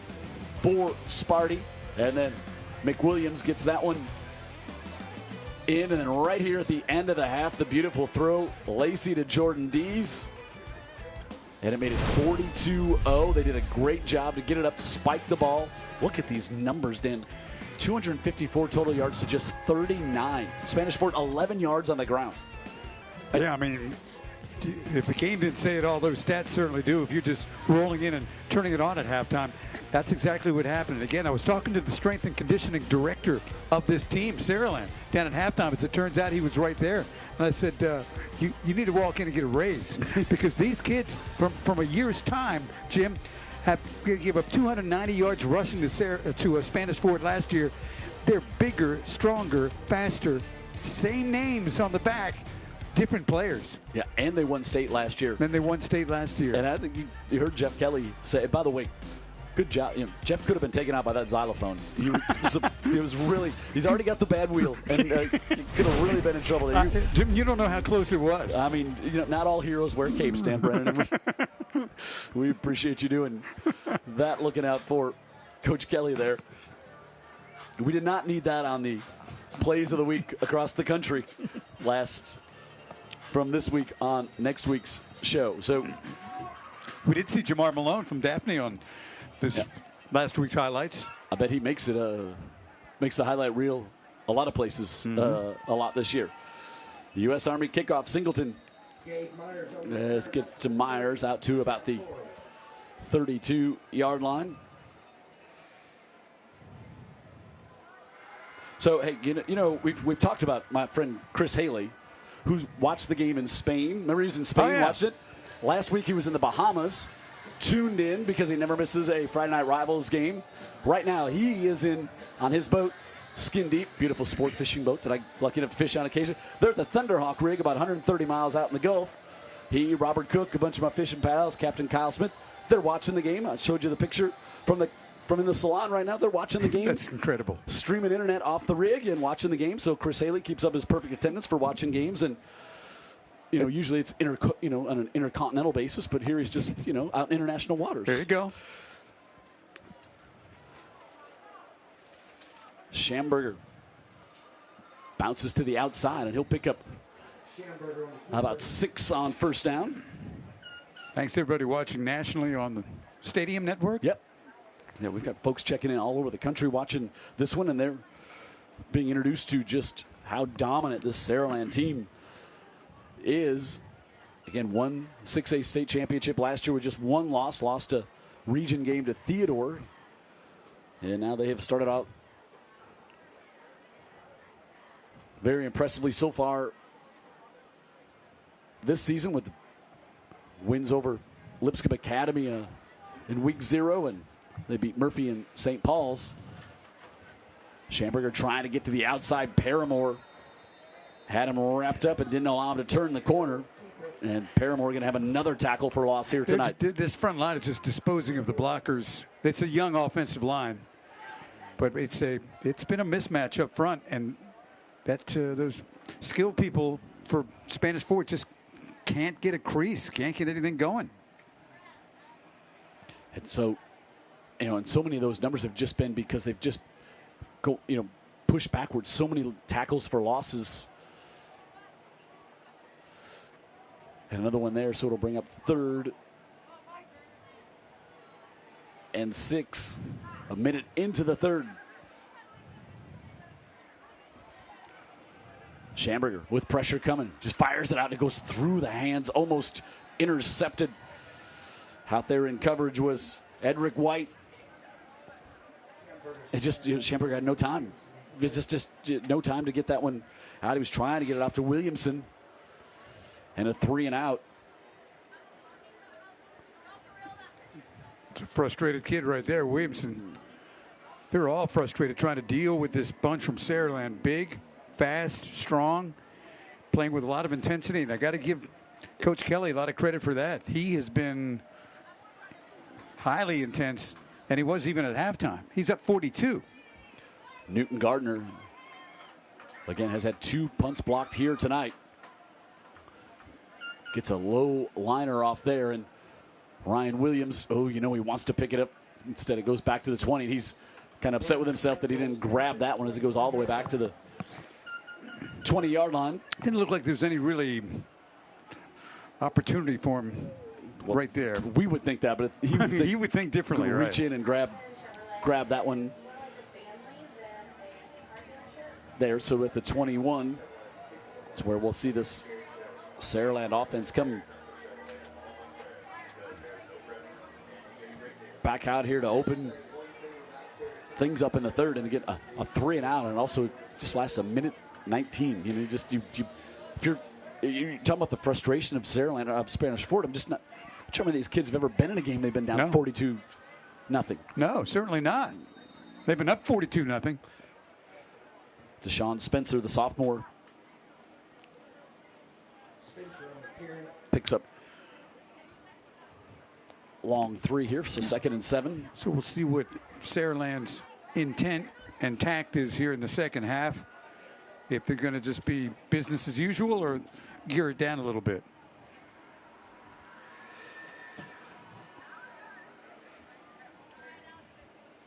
Now we saw a game that was 41-7 in the second half last week that turned out to be a wildly different outcome than we expected. And Spencer will get 1 here. Yeah, Alma Bryan, no quit. Got some turnovers, short fields, and cashed in a bunch of times. Actually got within 6 or 7 before Daphne closed him out. So a 3rd down. Saraland has not had a 3 and out here this evening. Have not punted the ball here tonight. No.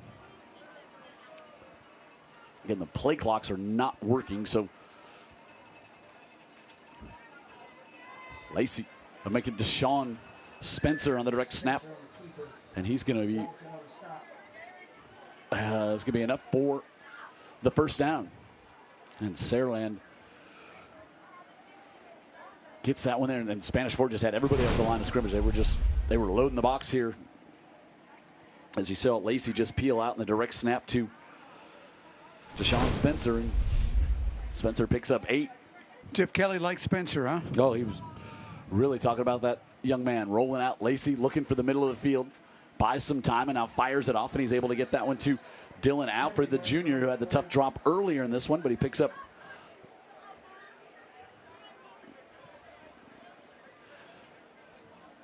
another 1st down. Oh, this one going to come back with the Didn't even see the flag there. I guess when Lacey bought a little more time on that rollout, then one of the linemen kind of got going down. You don't have to go far. No. And that's for receiver downfield on the offense. So 5-yard penalty. We'll replay first down. Tim Porter's got his microphone working for us here tonight, so it'll bring this one all the way back to about the 26. First and 16.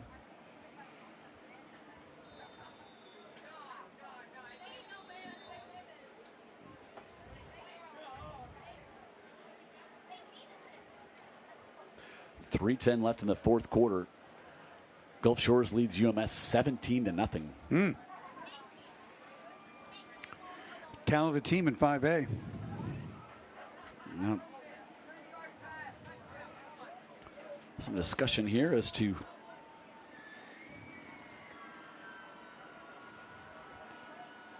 now Tim Porter brings the side judge over.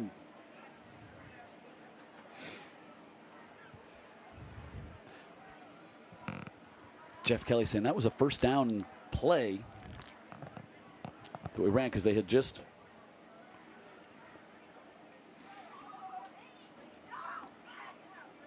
completed, got the first down. Deshaun Spencer got the first down, and then the pass play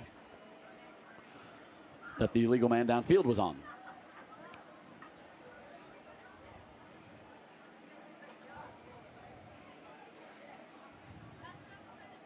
So they finally, I'm not sure what they had to get sorted out there, but Lacey zips it to the near side. C.D. Gill with the catch. Gill with 3 black jerseys around him.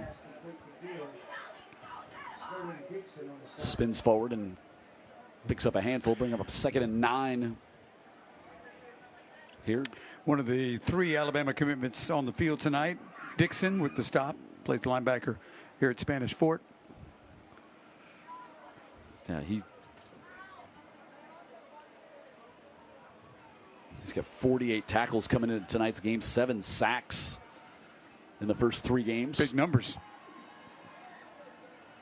And 2nd and 9 now for the Spartans. Lacey looking for Williams. And Williams has got it. He's going to have the first down. Williams, you're just joining us. Mr. Football in Alabama last year as a sophomore. As a sophomore. Yep. I mean, let that sink in. And he's got a touchdown here tonight. Committed, they call him Hollywood. Great track runner as well. They committed to Alabama early. Do you think KJ Lacey, the Texas commit, and his favorite receiver had a little friendly banter going on this past Saturday? I'll bet maybe they watched the game together. Could have. Or maybe they didn't. Maybe it was ahead. Oh, big hit.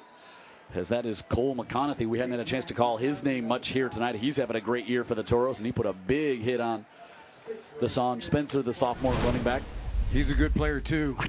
I know he's committed to Louisville, but I got to think there's going to be more offers coming in for that young man as well, the way he's playing. The way he's playing, he's got the legacy. His dad was a good football player. Mr. Football in LSU. Mr. Football in State Louisiana. And also, he's got that frame where a lot more weight can be put on. Yeah, 6'5", 233. High motor. 2nd and 2, and be good for another first down, and we'll get a heat timeout here as we're first whistle inside the 6-minute mark here in the third. And I think Saraland will be happy to just keep a drive going at this pace here. Still all Saraland here halfway through the third on Friday Night Rivals.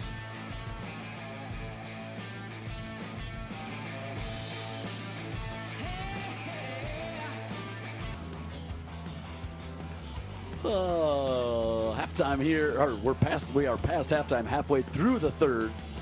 Jim Cox, Dan Brennan here in Spanish Fort, and Saraland with a big lead here. Chase Smith, head coach of the Toros. Big crowd here tonight, both sides. Oh yeah, it's Saraland travels. Highly anticipated game. Coach Kelly telling me at halftime that we understand it's a very proud program. Spanish Fort, indeed they are. But Saraland's on a mission in 2023. Inside the 40, down to about the 39 there for Spencer.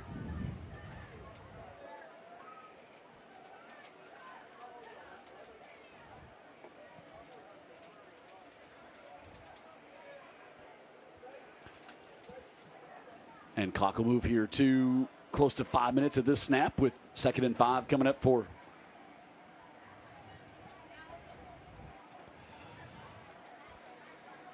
Lacey and crew. And he goes on a hard count, and he'll get the first down. It might have been a long 5. We'll see if it stretches here.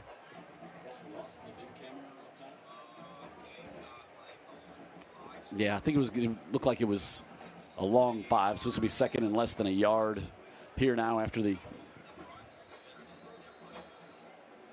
hard count there by Lacey.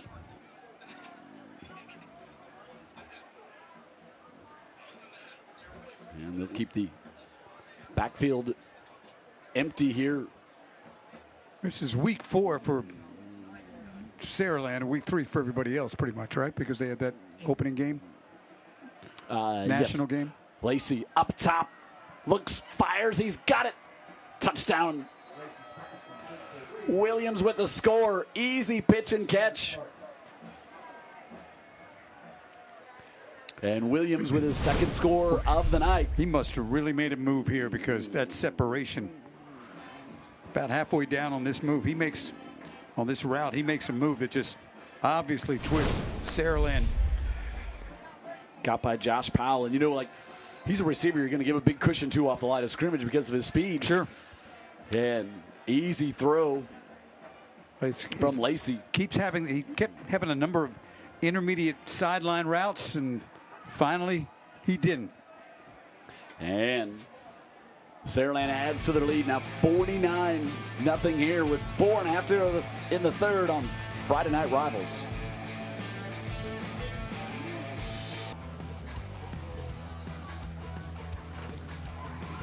Four and a half to go in the 3rd.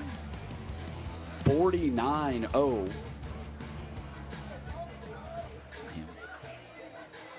All Saraland here tonight.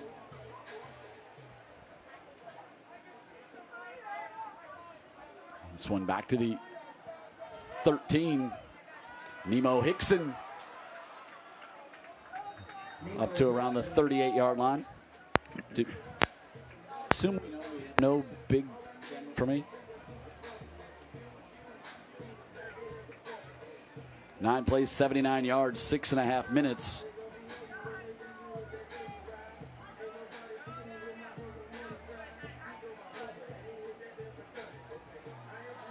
And Saraland, their defense back out here. Like, it's funny you say, wow, 49-0. You think about the offense, but that 0 is even more impressive than the 49, I think it is. I mean, we knew about the offense. We knew that these players were returning. We knew that they were going to return next year, too. The transformation of this Saraland defense, I think, is the key to this year's shot at, going for the ring again. Motion to the far side. And to give up to about the 45. Williamson will get a handful here. That saw the frustration by that young man a few plays ago. No quit in him, that's for sure. No quit in him, but there is frustration, and it's just the 2023 edition of Saraland football is exceptional. How many years have we been doing this? 24? 24. Are you thinking like one of the all-time? Yeah, I'm trying not to say the absolute wrong thing. Williamson reverses direction, trying to get it all around the outside. And we talked about the no quit in that young man, and he's going to get the first down up to the 45-yard line across midfield. I would say to you, what team in 24 years have we seen that impressed us more? Well, I have to go back and look at the studious notes I keep and write down after each season, Dan Brennan. Oh, because of the book, right. Yeah.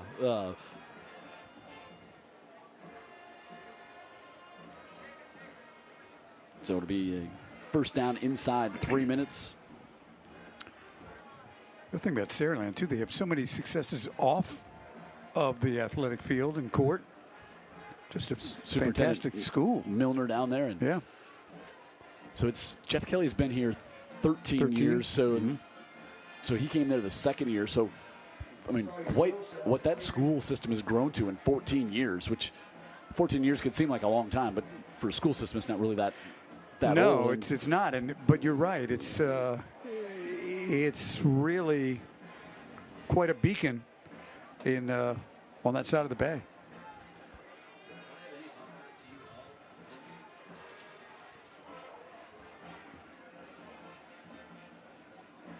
So 2nd and 7 here is Chandler Wilson comes and sets up and trying to keep it Wilson. Gotta love his toughness. Absolutely.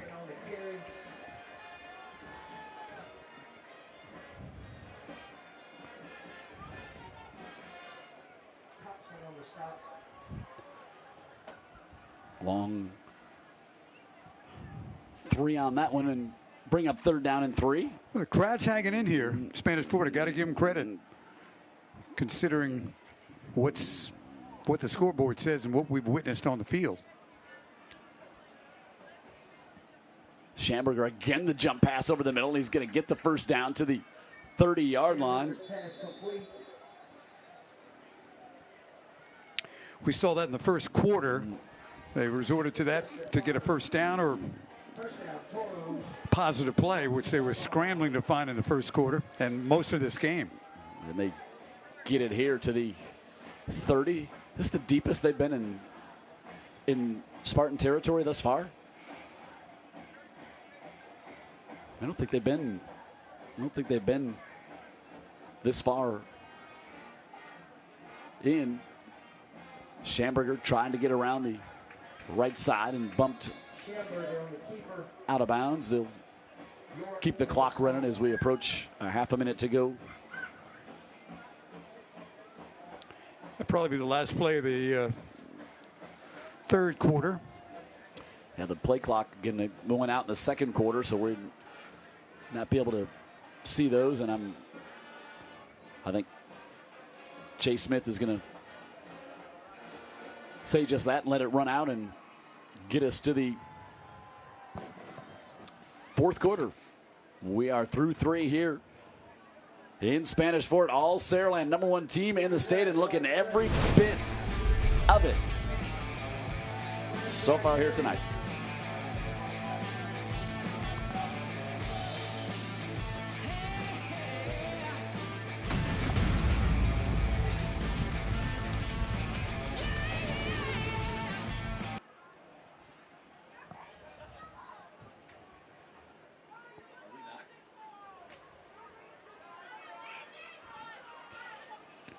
And to start the fourth quarter, Nemo Hickson will get it down to about the 30 for the Toros. Tonight's broadcast brought to you by AMNS Calvert Innovations in Steel, strengthened by people, now hiring at amnscalvertjobs.com. Also brought to you by the Mobile County Sheriff's Office, provides a challenging and interesting job opportunity. Thank you to Mobile County Sheriff's Office for being one of our sponsors of tonight's and every Friday night's game. 3rd and 9 here for the Toros. 2 down territory for sure. Looking to fire near side. What a great play to reach in and swat that one away. Delvin Gully, returning starter in the secondary. What a great, I mean, it can't overemphasize how great a play when a DB does that is. Doesn't make the contact, gets the hand in there and swats it away. Yeah, it's like a play of a guy that might play beyond high school. 4th and 9. Coming up here for the Toros at the 29, Aiden Schamberger, the sophomore. Looking to throw, now he's going to pull it down and scramble, trying to get to the corner, and he's going to be slung down out of bounds, and they throw the flag at the end. He was going to be stopped short of the first down, but the aggressive play outside the line is going to give him a first down. I guess right at the line. I'd like to see it again. I don't know if we'll have the best perspective of if he's, maybe we will, if he's outside the line or not. The contact begins far sooner. The momentum kind of, I guess a player is supposed to realize that. Yeah. I don't know. He hit him way before he was near out of bounds.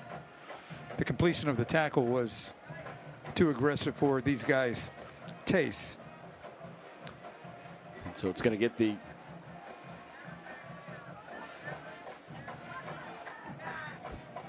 Toros in the Dr. Pepper red zone here. The maroon zone, excuse me.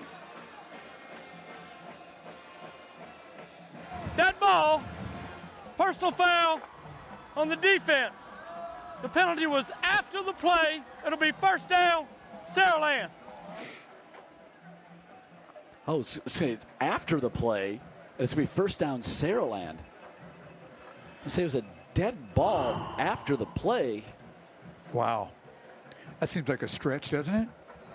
I didn't like the flag in the first place. I didn't like the flag in the first place necessarily. I could have argued one way or the other about the flag. But boy, they're saying it's a dead ball after the play. I mean, it was. I don't get that. It was the play itself. Right. It wasn't. But I guess he was out of bounds when it happened. That was the penalty. Out of bounds means the play's. I don't know. But it's not. Usually you see that where something happens and there's pushing and shoving, and then they throw a flag. It's like, okay, well, that play has been over. This seemed like continuation of the play is what brought the flag on. Like a late hit out of bounds. Or Seemed like an unusual interpretation of all that. So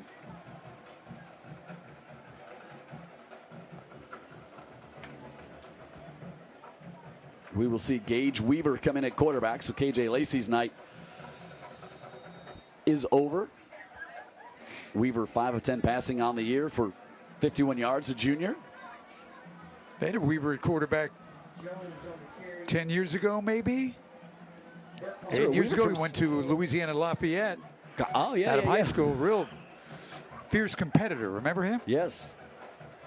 Was there a Weaver that played at Citronelle that we did a game a long time ago as well that was also a real tough kid? Number 7. Yeah, a real tough kid. Yeah, that had to be 2003. I'll check my notes tonight when I get home. And no need. Weaver fires it off to Myron Dunklin. It's incomplete. Bring up third down. Weaver's pass intended for Dunklin. Incomplete. Seeing lots of clean white jerseys out there for Saraland now. Well, the guys with the dirty jerseys did a good job, didn't they? They've earned their fourth quarter off. And, I'll continue that thought process in a second. As Ladrick Jones in there, and then fumbles, and Spanish Fort picks it up, and Sterling Dixon has got the AMS Calvert touchdown for the Toros. Just Gage and Jones couldn't connect. It's a little mesh play. Not sure if you got it or you're going to keep it or what's going on. And turns out Dixon gets a gift. Spanish Fort gets 6. The Bama commit gets the touchdown. I hadn't said it yet that this Toro team had not been shut out since 2016. Mm-hmm. I didn't need to have that. Didn't need to have that to say as Jones gets the touchdown. There's Spanish Fort's first team defense still in there plugging away. And the PAT is good by Lytle, and that makes it 49-7. Tonight's game brought to you in part by AMNS Calvert. Innovations in steel, strengthened by people. Now hiring at AMNSCalvertJobs.com, and also the Mobile County Sheriff's Office. They provide a challenging and interesting job opportunity. You can go online and find out more about your opportunity with them. Also watching the game here tonight, just watching in Daphne. Just in Daphne, not in Spain. But we love them. Oh, thanks to our fine friends at IBW Local 505. Also bring us our halftime show. They do. Yeah. I mean, without them, you would not be able to get down on the field and save a coach from potential injury by a xylophone. So we got the Lyles watching in Daphne. Also, that's Randy and Kathy. And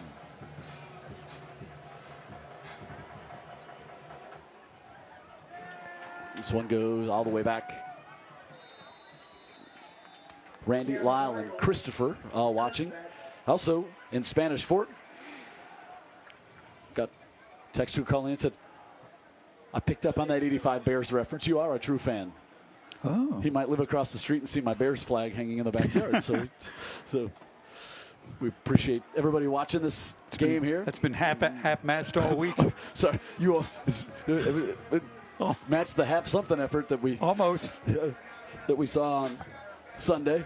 So that's a big ritual for you too. I mean, you born in Illinois, and you that's a big deal when the season starts. It's you kind of build your day around it, like Alabama or Auburn football. Yeah, that's what I tell people. I said my NFL Sunday is like your Alabama or Auburn or Georgia Saturday. Sure. Minus the national championships, minus the victories, minus the playoff wins. It's just like that. Minus all of that. So Weaver back out here and right back off to Jones, and Jones double holds onto that one. But like you said, it wasn't so much of a fumble last time as it was just right at the mesh point. Yep. Didn't work. I'll talk to Jeff about this after the game, Jim. You guys are more of a steady conversation than Jeff and I, but he's never coached a team like this. I don't think. I mean, you can see he's trying to stay very intent and intense with his team and keep their head in the game and keep them humble. Yeah, so think about how many of these kids were sophomores when they won the state championship last year. All the kids we talk about that are juniors won it as a sophomore, and trying to keep them focused. And he said it's way easier for the kids to stay focused than it is the adults. Yep. As coaches and stuff. But you're talking about the emotional roller coaster of it all. But and if you're watching and just casually, like, well, Dan, they won the state championship last year. So here comes the first team offense back out here to get a third down. Is that because the first team defense has been out there? See if they get a third down, and they get a third down, and then they jog off. They got a hard count.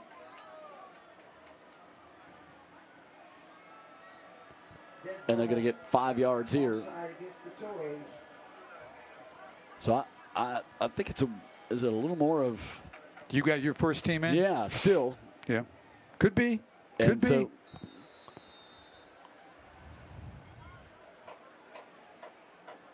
So Lacey and Sante McWilliams in the backfield here on 3rd and 1 with 8:44 left here in the fourth. Lacey not just going to run it, looking to throw as well. Looking middle of the field, and he's dropped. Dylan Alford had it. Would have been a big completion all the way down inside the 35. Dylan Alford had 5 steps on his guy. Dylan Alford was gone. Lacey on the run. You can see the big arm. Had to come back a little bit for it, but that's a couple that Alford will wish he had back here tonight. Maybe on to punt. First time Saraland will punt tonight on 4th and 1.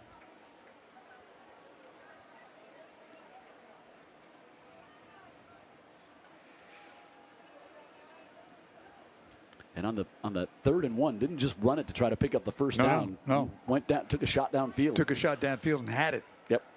Good punt all the way down to the 22. I mean, you were staring at 56-7 on that throw.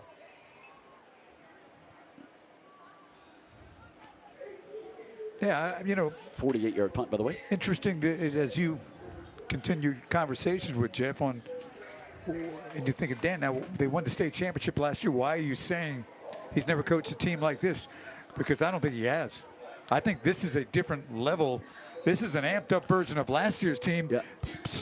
Faster, stronger, more mature. Yeah, and a team that only lost the one game to Theodore last year in just a knock 'em down slugfest. Well, that'll be a good test. Yep. Theodore. Let's see what the difference is. Schamberger gives it off to Wilson, who rolled it across the 30 out to about the 31-yard line. This matchup was in doubt last year. Joe, sure. And all new players out there on defense for the Saraland team. And Terry Curtis would make this point back in the long time ago, Dan, when he would be in a game that would be like this, and he said, it's so important to not just get the kids in that are maybe the second team to make sure they get experience. He said, but you got to keep them motivated. They come to practice every week.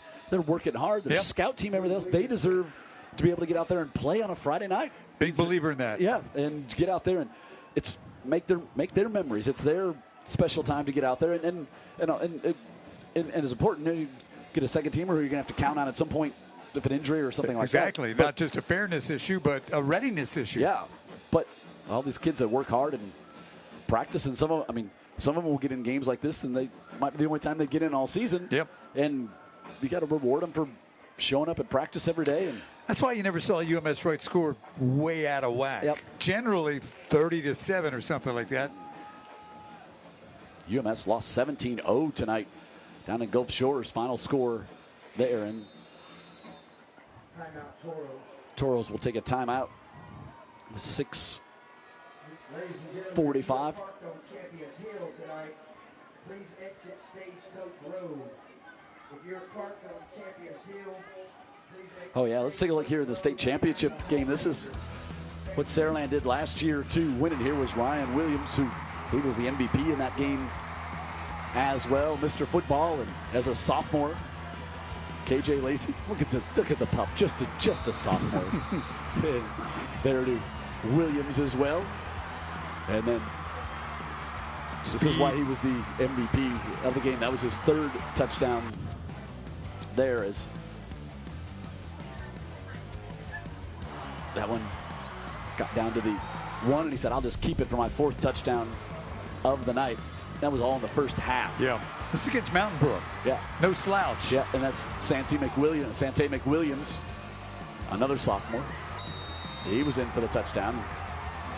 Saraland kind of controlled that game from beginning to end, and there was Jeff Kelly. And I loved he was so excited. Watch the trophy. He was a little too excited with the old quarterback on. The old Southern Miss quarterback. Yeah, he'd been to that game like 3 times in his coaching career and had come up just short each time. So had to feel a bit like a monkey off his back to win that one. But what a win for that team last year to go 14-1. And they got their eyes set on it again this year. And I know it's week 4. I mean, a lot of things can happen between now and.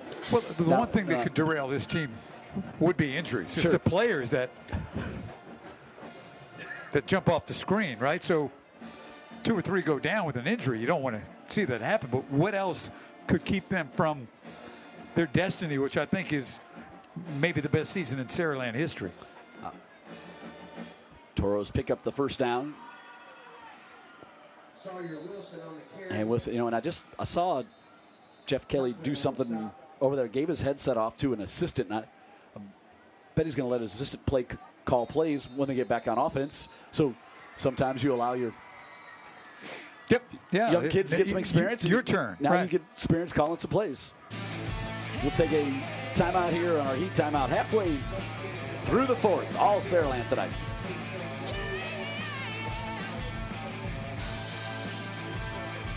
Today's show brought to you by International Brotherhood of Electrical Workers, IBEW Local 505. Proud sponsor of the halftime show, of course. Also brought to you by Greer's, proud longtime sponsor of our starting lineups, serving the community for 107 years. And tonight's game also brought to you by the United States Coast Guard.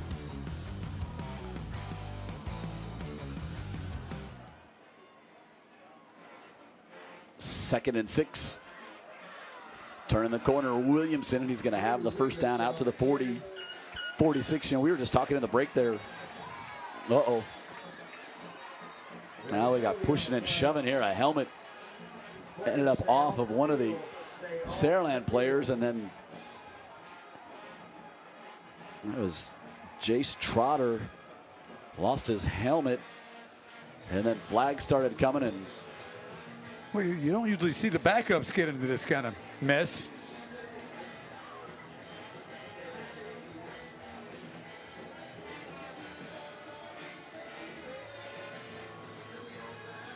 So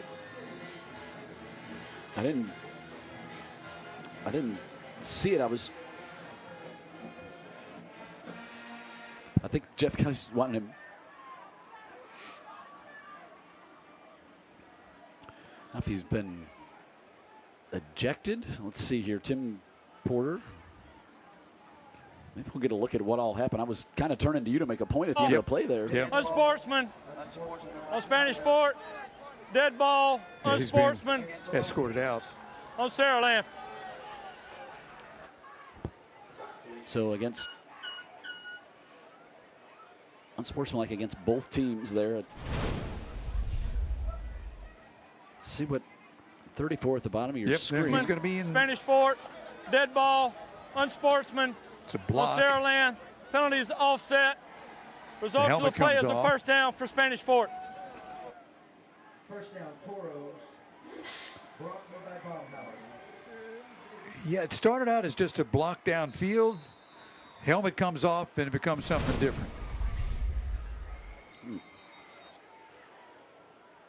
Now,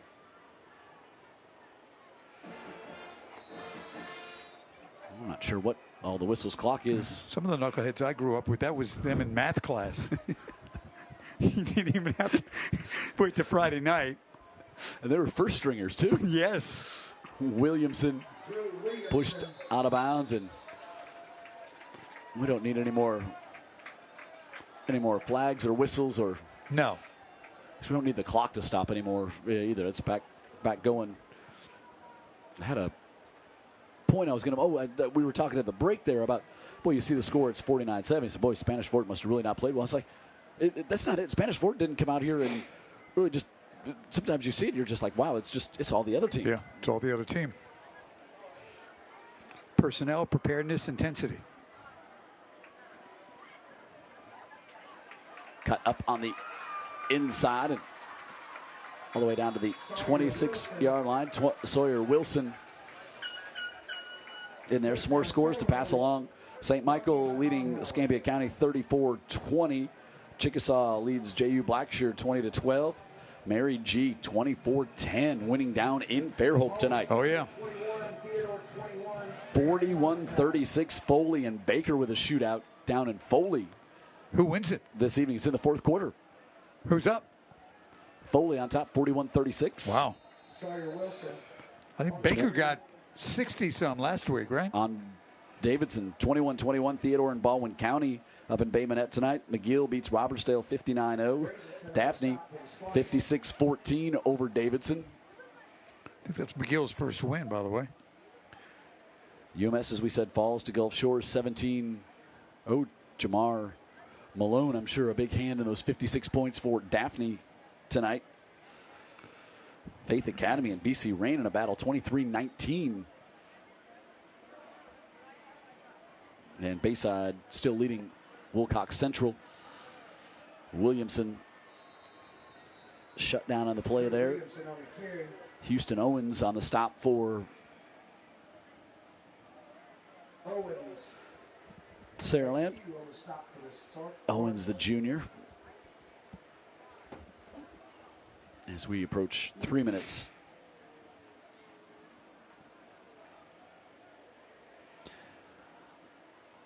Left in this one here, and both parties would just like to get a handshake and get out of here at this point. Yeah. Things have gotten so contentious, I don't think I'm going to shake your hand. What's new about that? Like, by the way, superstar of the week last week. 2 weeks ago. Well, 2 weeks ago. I was probably pretty good last week, too. Yeah. I mean, it was probably, but yeah. Low snap again.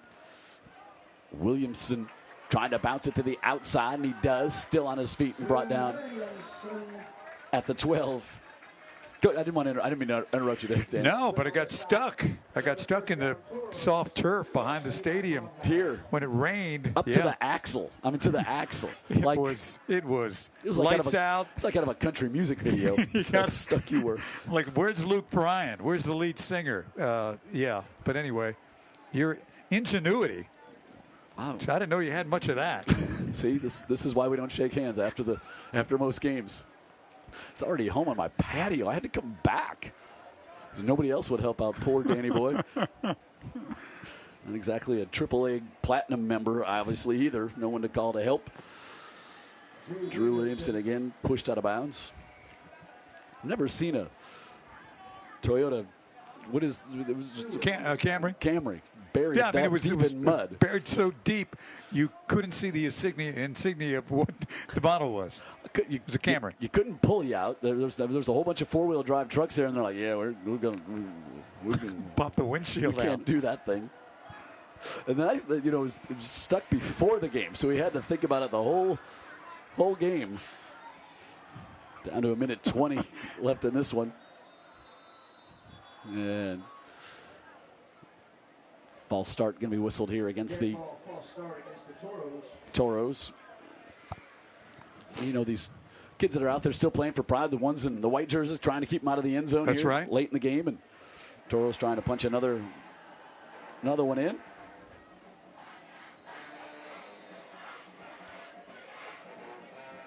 Well, this is an evening that will really challenge Chase and his staff. Yeah. You can't dwell on it. You got to go to Theodore next week. That's right. Sawyer Wilson leaps ahead. And this is when the officials, usually really take your time and getting the ball spotted to burn up as much time between plays. They can't. But it also seems like, looking at the players that Spanish Fort has got in there, they would like to score if they could. You would think, barring a penalty, this should be the last snap. You would think they would just run it out after this. Give this one on the round. Gabe Myers, and good tackle.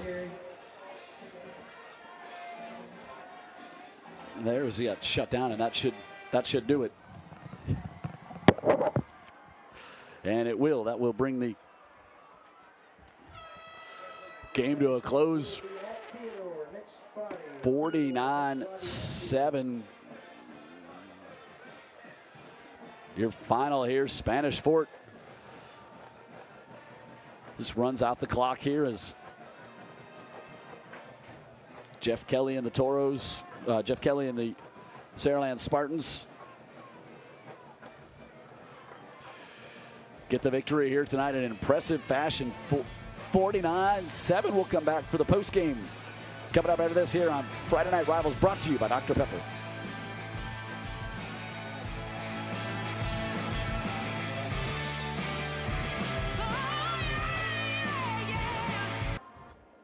Number one team in 6A stays perfect with a big win here tonight on the road. Perfect in the region as well, 3-0. Saraland beats Spanish Fort 49-7. Let's go down the field. Dan Brennan's with the victorious head coach, Jeff Kelly. Welcome to the field, Dan Brennan and Coach Jeff Kelly. And coaches always talk about things we got to clean up after nearly any game. I don't know what you have to clean up. I'm sure you'll find things, but what a performance. Yeah, I'm proud of our kids. You know, it's always a big game when we play these guys. It's always a tough place to play. Kind of the stars lined up, and it bounced our way early. We had 2 block punts and kind of changed momentum early, and offensively, our guys came out executing well, and defense did a good job. So it just kind of snowballed. We didn't expect it to be like that. You know, a lot of credit goes to Coach Smith and the Spanish Fort. They got a great team, great program. We were happy to get the win. Going forward now, this is, I know you won the state last year. To me, this is a different team than I've ever seen at Saraland.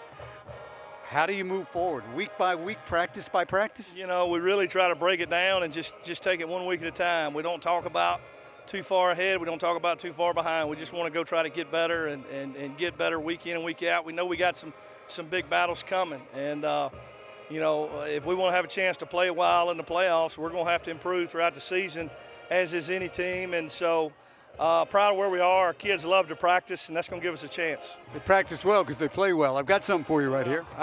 Well, we appreciate you guys covering the game, and Dr. Pepper and Coca-Cola for being here and sponsoring the game. So we appreciate this. What you got? Here, Tim.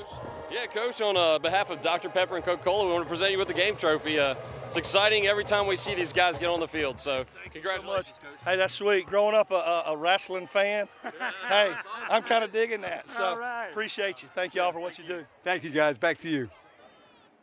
I thought for sure we were going to get a Ric Flair woo out of Coach Jeff Kelly there. Our player of the game brought to you by Dr. Pepper, one of a kind, and he is one of a kind. KJ Lacey, quarterback for Saraland, the Texas commit, got things going right away with a touchdown pass there to Ryan Williams, and then here, one late in the half, got to his big tight end, and that was able to really build a huge lead for